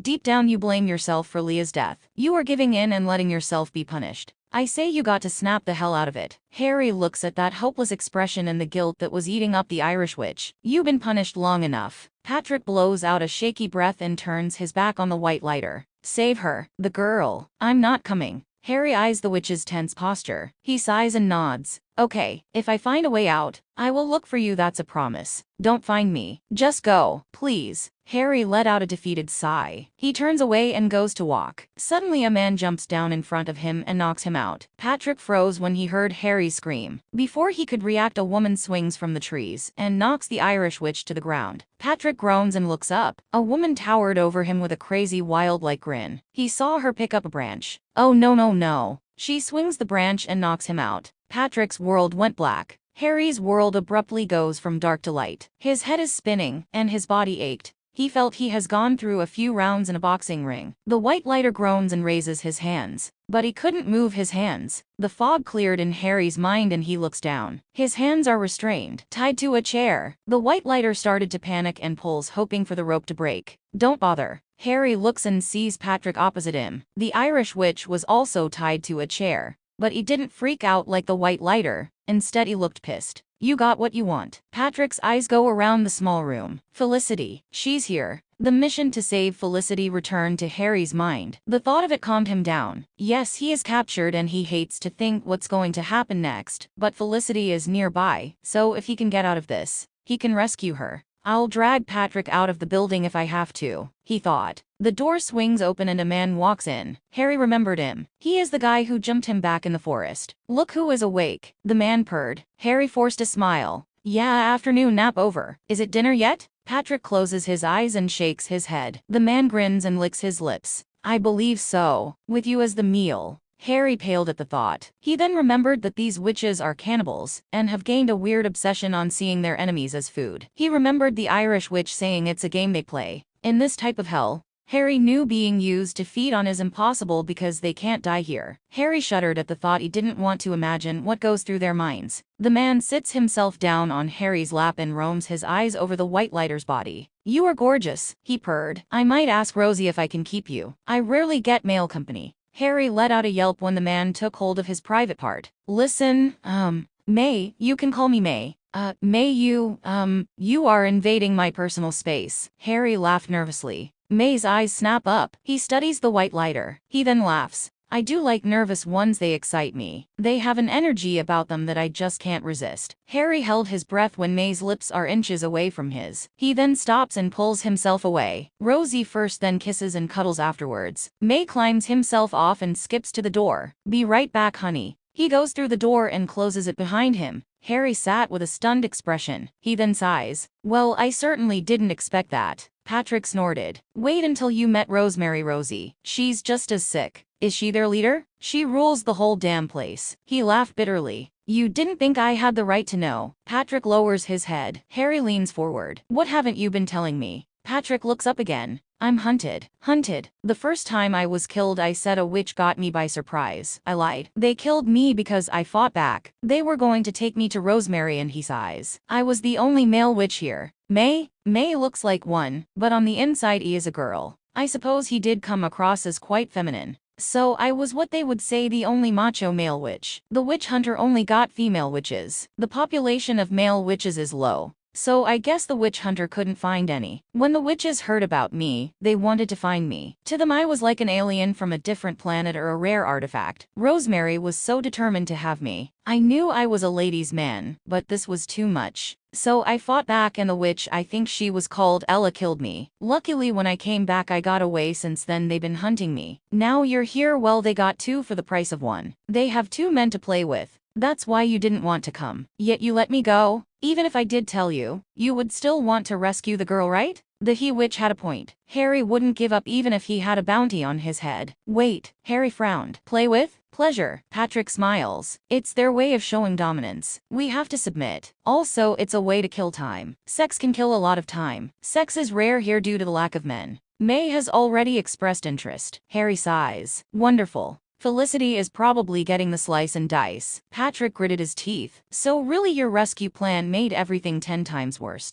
No, I still believe we can get out of it, Harry said with confidence. Then find a way out, Patrick replied sarcastically. Back to the land of the living. Here we go again. This attitude. I was doing well until you popped up. You let me tag along with you, which I now regret. Now I'm stuck here and about to be used as a bloody sex toy and I have an announcement. May skips in with 2 witches behind him. He gives Harry a seductive look. She wants to see you. He looks at Patrick. And you sugar. He smiles. Now, Dorothy, Audrey Chop Chop. The 2 female witches untie the white lighter and the Irish witch and pull them up from the chairs. They drag them through into what looked like an abandoned hall. The ceiling is collapsed, revealing the very little light they have. Both men are forced down on their knees. Harry looks up. His eyes widen as he faces the massive group of witches. All the women stared at him. Harry gulps and looks at Patrick. He gets what the Irish witch meant now by being the only man. On top of the steps stood an elderly woman. Her hair is long and white. Her skin is wrinkled and pale, and outlines of bones are shown through her very thin skin. Despite her fragile appearance, Harry can see just by looking in her eyes that she looked tougher than she looked. The old woman smiles, revealing her rotten, yellow teeth. Patrick. She sounded friendly and pleased to see him. She walks down the steps and goes up to the Irish witch. Her hand goes on Patrick's cheek. Patrick cringed at her touch. She strokes his cheek and smiles warmly at him. Then her face darkens and she slaps the witch across the face. The slap sent the witch on the ground. Patrick groans, and his cheek is pink due to the force from the slap. You little rat. The friendliness is gone and is replaced with something far more sinister. Thinking you can run from me. Patrick let out a cry when she presses her foot down on his hand. Look at you, pathetic. She removes her foot and pulls him up. Be lucky that you're needed. Got some girls here that have waited to have a piece of you. She tosses Patrick on the ground and goes up to the white lighter. Hello, dearie. She places her hands on Harry's face. Her eyes are wide and fascinated. May is right, you are quite a sight. What's your name? Harry bit his lip. She digs her nails into his skin. I said, what is your name? Harry. The white lighter sighed. Harry, I'm Rosemary. She smiles. We got so much to talk about. Rosemary let the witch lighter go and goes back up to her full height. She extends her arms out wide. 2 witches grab onto her arms and escort her up the steps. May pushes a chair forward and helps Rosemary sit down. She sits down and smooths her gown out. The pale pink fabric hung loosely on the ground. Her outfit had several holes and rips in it, and it looked centuries old. She couldn't exactly go to a store and buy some new clothes. So the witch rubs her hands excitedly. Harry.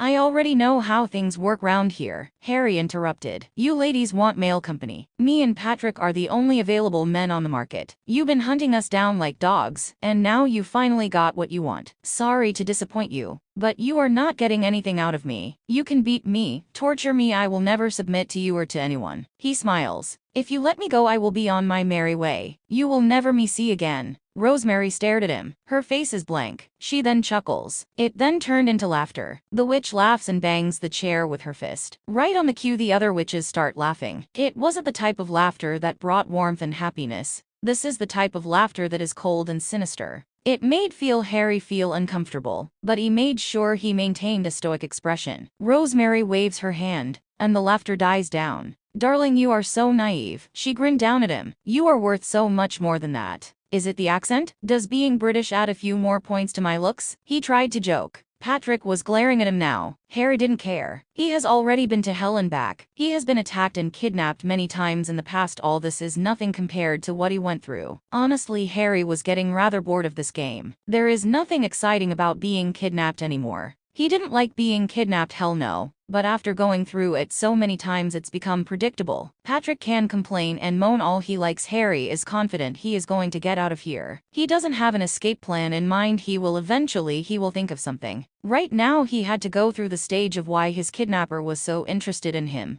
and what plans she has for him. The white lighter smiles at the head witch, and waits for her to respond. She shifts in her seat and her eyes gleamed with amusement. You are a funny little man, Harry. No, that's not the reason. Please do tell. I am curious. I'm not going to reveal how special you are yet. She orders May to come over. May sits by her side. He purrs when she runs her fingers along his short strands of hair. We are going to tell him the story. She nodded to the he-witch. I was wondering when you would get to that part. May grinned. Rosemary shifts in her seat and pushes her hair out of her face. Okay, she smiles. Once upon a time, a young beautiful woman met her knight in shining armor. She thought he was the one, her true love. He soon fell for her, and eventually the couple got married. It wasn't a fancy wedding, the couple were not wealthy. That didn't matter, the day was perfect. The woman was so happy she thought she had everything she ever wanted. Turns out her life wasn't like how she pictured it. It wasn't magical, it wasn't a fairy tale, it was so much darker. It was. Her face darkens. Hell. It's been a week since Richard and Rosemary Holloway tied the knot. He would go out every day on his horse to work while she stayed behind and cleaned and cooked like a perfect housewife. He would come home and be greeted by his wife, and they would sit down together and enjoy their feast. He always praised her on her cooking skills, and said that if he cooked the whole house be on fire. One day Rosemary was finishing up on the stew. She scoops it up and blows on it before trying it. She smiles and sets the spoon down on the table. Her smile widens when she heard the familiar footsteps coming through the door. He steps into the room and puts his bag down on the table. She turns to him and tucks her dark brown strands of hair behind her ear. Her hazel eyes met his blue ones. How was work? She asked. He goes up to her. The smell of alcohol hits her face. He places his hands on her shoulders, and his eyes roam her body. His eyes return to her face, and he suddenly lunges forward and presses his lips against hers. She responds and wraps her arms around him. He shoves her against the table and starts undoing his trousers. Richard. He cuts her off and slams her down on the table. He plants kisses all over her face and trails his tongue down her collarbone. Richard. She throws her hand against his chest, forcing him to stop. He growls and grits his teeth. What? What are you doing? What does it look like? He moves towards her lips. She uses her other hand to raise it in front of his face. It's dinner time. I made stew. She gestures to the cooked food. We'll continue this later in bed. I want it now. He moves towards her again. She pushes him away. No. She stands up and shakes her head. We can't have the food going cold. I'm not hungry. You're drunk. She glared at him. I can smell the alcohol. You need to sober up. Come on. She pulls a chair out. Eat. He grabs her and kisses her. He starts to untie her apron. She struggles and cries out as he increases his grip on her arms. No, no. She pulls herself free and slaps him across the face. He goes back in surprise. His hand goes on his cheek where she slapped him. I said no. Rage shows on his face. He raises his fist and hits her in the jaw. The impact sent her on the ground. Rosemary sits up and her trembling hand touches her face. Her eyes widen as she looks up at her husband. He has never raised his hand to her before. She expected him to feel guilty and apologize for hurting her, but instead he looked satisfied by her reaction. He suddenly lifts her off the ground. Listen here. He growled at her. You never ever say no to me, do you understand? When she didn't respond, he grabs her hair and pulls it hard. I said, do you understand? She whimpered and tears formed in the corners of her eyes. She takes a shaky breath. Yes, she mumbled. What was that? I didn't hear you. Say it louder. He leans towards her face and snarls. Say it louder. Yes, yes, I understand, she screamed. He lets go and causes her to stumble and fall over. She screams as her head hit the ground. The tears are streaming down her cheeks, and a bruise started to form in the area where he hit her. She continued to lay there until she heard his footsteps go off. The door slammed shut, causing her to flinch. When she was certain he was gone, she stands up. She sits down on the chair with her hands on her lap. She sat like that for the rest of the night. Since that day their relationship wasn't the same, Rosemary said sadly. He became a whole new person. He wasn't the same man she fell in love with. Harry saw the pain in her eyes. This is the first he has seen her so vulnerable. He knew the story is about her. Some people find it easier telling their life story from a third-person point of view. The White Lighter didn't want to hear any more of her story. It was too heartbreaking for him, but he knew she wasn't going to stop. She is going to tell him everything all the way up to the end. He remained silent and waited for it to continue. Each day was the same. Rosemary continued. He was always drunk, abusive, and he knocked her about like she was trash. She grits her teeth. The worst thing about it is that he enjoyed it. Rosemary laid on the bed staring at the ceiling. She heard his moans as he pushed himself inside her. She drifts off and lets her mind wander elsewhere. She did this a lot as a way to get through this. She would return to reality when he was finished and out of the room. Most days she got away with it. But today Richard was pissed, and he wanted his wife here in the room with him. He grabs her by the chin. Rosie. He forces her to look at him. She closes her eyes and tries to go off into her happy place again. He wouldn't stand for it. What was the point of doing this when her mind was elsewhere? He might as well should go and have sex with a corpse. Rosie. He backhanded her across the face. She hissed in pain. He digs his fingers into her shoulders, causing her to cry out. I want you here. I want you to look at me. I am your husband. She glares at him. Just get on with it. Get on with it? Sweetheart, we are married. You have to be committed to this. You are supposed to give me pleasure. That's exactly what I am doing. He shakes his head. Doesn't work like that. Rosemary suddenly gasps as he wraps his hands around her throat and starts to strangle her. She struggles under his grip. He presses down harder, causing her to lose her breath. She starts making choking sounds, and the tears are pouring down her face. Just as the darkness started to creep into her vision, he removes his hands and moves away from her. Rosemary gasps for air. She coughs and touches her neck. When you disobey me, you will be punished. He yelled in her face. The volume of his voice caused her to jump. She wanted to scream, but no sound came out. Her throat is sore after he strangled her. What do you say? He brushes against her ear. His hot breath sent a chill down her spine. What do you say to your husband? His voice is low. If he decided to yell, he would burst her eardrum. She turns her head towards him. I'm sorry. She said, her voice hoarse. I'm sorry for disobeying you, Richard. She tensed up as he took a deep breath. He sighs and leans forward. He kisses her lips and strokes her cheek with his thumb. I accept your apology. He smiled. She smiles back. Few days later, Rosemary walked into the village. She had a shawl around her to cover the bruising around the neck. She made sure the shawl covered her arms, so no one saw the abuse she had to endure. Part of her wanted to scream and show the world who Richard Holloway really was. Even if she did, no one would believe her. Who would believe a woman? PSST.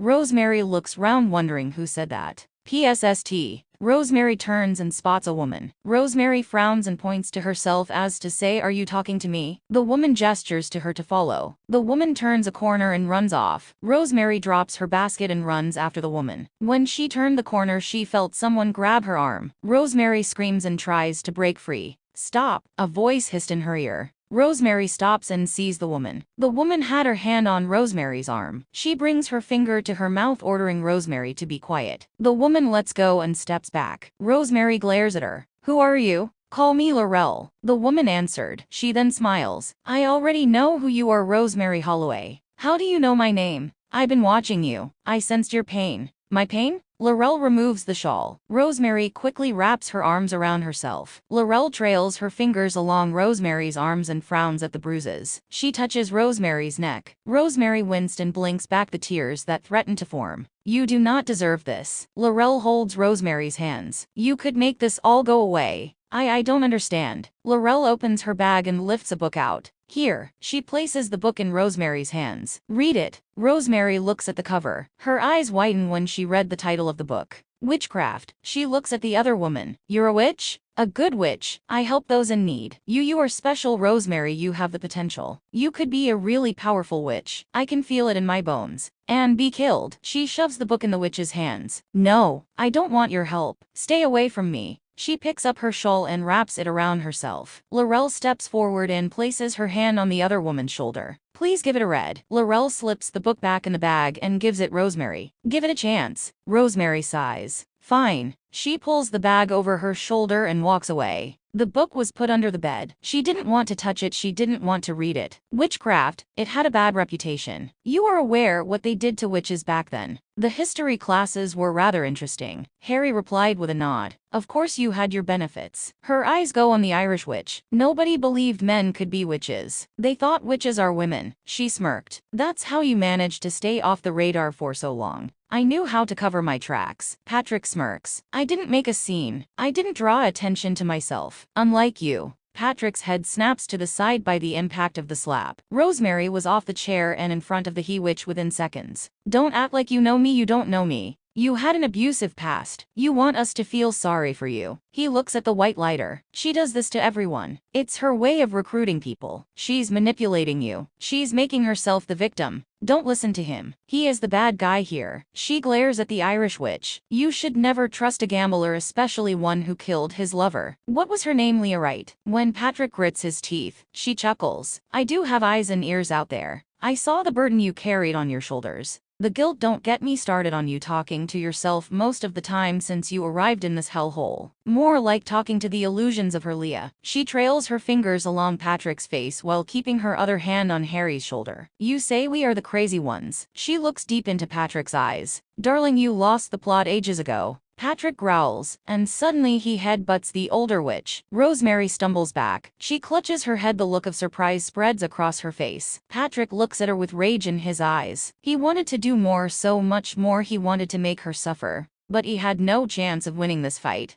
Not with all of Rosemary's minions glaring down at him, ready to pull him apart. Rosemary clenched his fists. She looks at her followers. Get him out of here, she roared. The witches grab Patrick by his arms and legs, and they carry him out of the room. Harry cringed as the doors slammed shut. He didn't want to imagine what they are going to do to the Irish witch. Look over here, honey, Rosemary ordered. Harry turns and faces the witch. Rosemary is back to her happy self again. She grins and clasps her hands together. Sorry about that, he is a rough one, my ladies. Will wear him out in no time. What are you going to do to him? Harry asks. That, my dear, is none of your business. She then returns to her seat. May helps her and ensures she is comfortable. He holds her hand and looks at her with worry. She waves him off and insists she is fine. Harry, she raises her eyebrow. Shall we continue? Harry sighs and nods. Yes. Rosemary hid the book under the bed and never looked back. She carried on her regular duties, feeding her husband, pleasing her husband. As long as he was happy, she will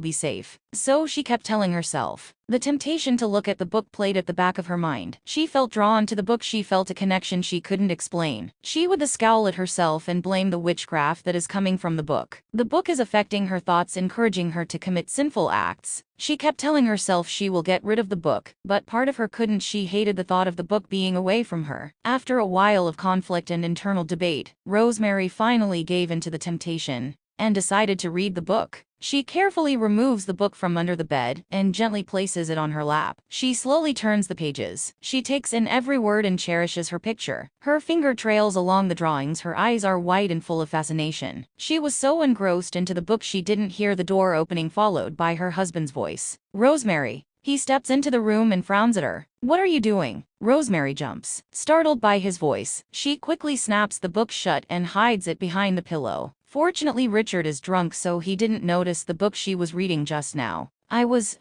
She forced a smile. I was making the bed. I just washed the covers. You know what today is? She nods. I do. Richard closes the door and folds his arms. Stand up, he ordered. Rosemary obeys and stands up. Richard walks towards her. He stops until he is a few inches away from her. His foul breath hits her face. Rosemary bites her lip to herself from gagging. Now he says, his voice low and husky, remove your clothes. Curiosity got the better of her. Rosemary sighs. The connection she felt with that book, it was deep and spiritual, and whenever she read it, it made her feel alive. Eventually she decided to do the spells. Her first spell was small, but to her it was big. It was her first successful spell, and the feeling she got from it was glorious. She smiled as the memory entered her mind. As time went on, she got stronger and she became more powerful. She kept teaching herself witchcraft until the time came when she was ready to have her revenge on her husband. Rosemary. Richard closes the door. Rosemary immediately understood the message. She stands up and begins undressing herself. She then lies down on the bed and opens her legs out for him. Richard quickly removes his clothes and joins her on the bed. He climbs on top of her and positions himself between her legs. Richard. He looks down at her face. Yes, my love? She reaches out her hand and cups his cheek. Then a series of words escape her lips. Seconds later, Richard falls onto the side of the bed and falls asleep. When Richard next woke up, he found himself tied to the posts. He tried to move, but the ropes held him tight. Rosemary? He turns his head side and side. Rosemary. He screamed his name. Yes, my dear. Richard snaps his head round. He sees Rosemary in the corner looking at him with a dangerous glint in her eyes. What is the meaning of this? He asks. Rosemary walks towards the bed and looks down at him.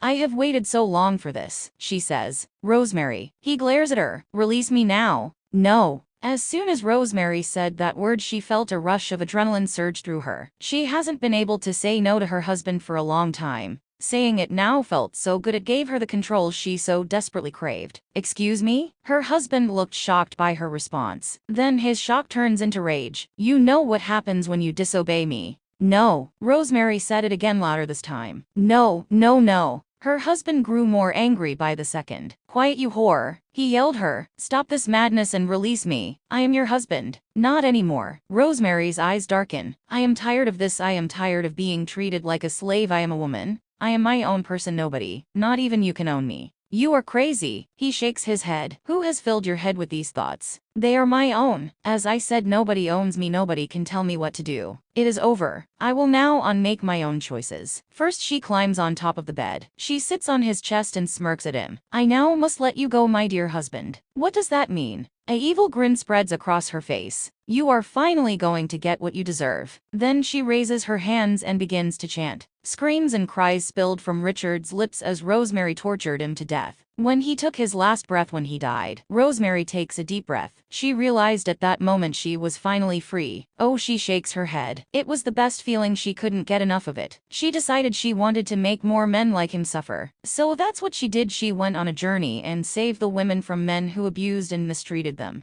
She made the men submit to them. She made the men bow down to them, and she allowed the women to have control over the men, and she helped the women have their revenge. Those same women later joined her coven. She smiles at her fellow witches. They became her family. Now you think May is an odd one of the coven. He is man. Well, my darling, is May is not like other men. She beamed at him. Me and him, we go way back. Rosemary walks down the path. She eats an apple and allows the fresh air to blow on her face. She then paused as she heard two men arguing. The witch paused by the alley. She uses her enhanced hearing to hear what they are arguing about. "It is over, Marvin." "Why? Because of your friends?" "Marvin." "But William, we are in love. And that is why we must end this." "It is wrong." "You don't believe that." "What we have, these feelings, it is wrong. It is disgusting. We will be damned to hell because of it." "That didn't bother you before." "I'm sorry, Marvin. If they find out," William swallows, "they will kill me. Please, Will." Marvin reaches out to grab the other man's hand. William pulls away like he has been burned. "Stay away from me, you vile creature." That sent Marvin stumbling into the wall. He yelps as his back hits the wall. He slides on the ground and looks at William with wide pleading eyes. "Please," he said as tears fall down his face. William abruptly turns his back on Marvin and storms away. Once William was gone, Rosemary comes down the alley. She sees Marvin slumped against the wall. Tears are streaming down his face. "Maybe I am disgusting," he said to himself. "These feelings, these sinful thoughts, I cannot control them. I cannot ignore them. I am sorry for being born an abomination. At least William has saved himself. He is going back on the right path. But me, I cannot do it.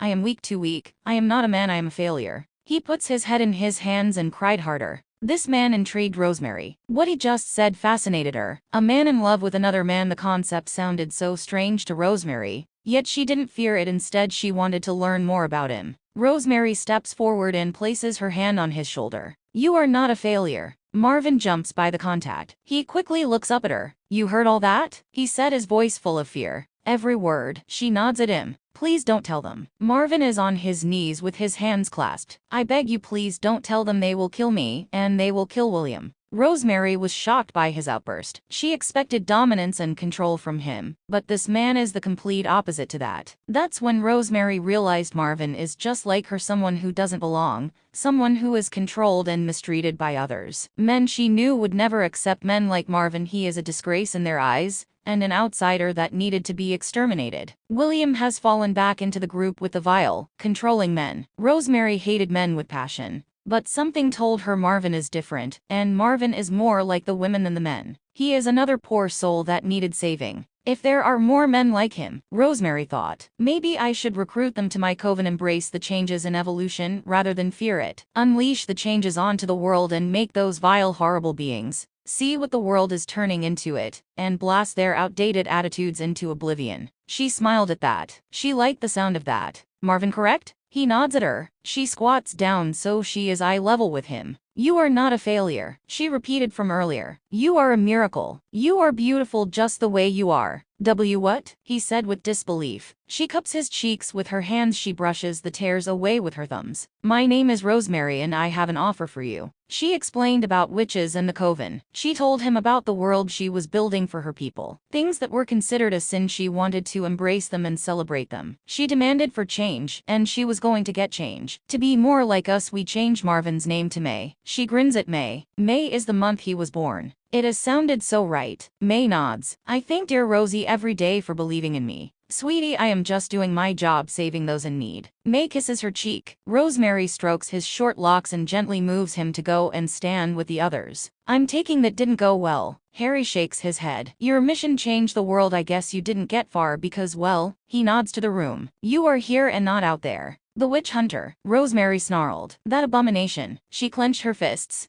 He ruined everything. She takes a deep breath to calm herself down. He found us and took us down one by one. She said the last part quietly. She looks up at the white lighter. Harry can see the pain and horror go across her eyes. As memories of that tragic day rose to the surface, Rosemary found the bodies. They were scattered everywhere. She gasps as she sees the state the bodies are in. The bodies are rotten and have decayed massively. The witch shakes her head with confusion. How did this happen? Just then Rosemary heard a blood-curdling scream. The witch runs and throws the doors open. She steps out into the field. She then paused. Her eyes widen with horror. She saw May being held hostage by another man. The man had a mask on, only his eyes showed. What stood out to Rosemary was the man's eye color. They were purple, an unnatural purple. In his hand is a weapon that looked both magnificent yet terrifying. The golden sword sparkled in the sunlight. Its pointed end is against May's throat. May. Rosie, May said with fear in his voice. Rosemary turns to the other man. Let him go. The man smirks. With pleasure. Seconds later the man plunges the sword in May's chest. Rosemary screams as the life force drains out of May. His body drops to the ground and becomes just like the others. A rotten corpse. Now, the man turns his attention to the other witch. Your turn. Rosemary clenched her fists. She wasn't going down without a fight. The witch let out a cry as she uses her powers. She blasts balls of light towards his direction. The man deflects every shot. The balls bounce off the sword. You are no match against me. The man chuckled darkly. Rosemary let out another scream, and she continued to fight. Eventually Rosemary started to feel weak. The magic in her started to go dim. Rosemary refused to back down. She would never bow down to another man again. Never. Rosemary strained herself so much the magic she used to keep herself young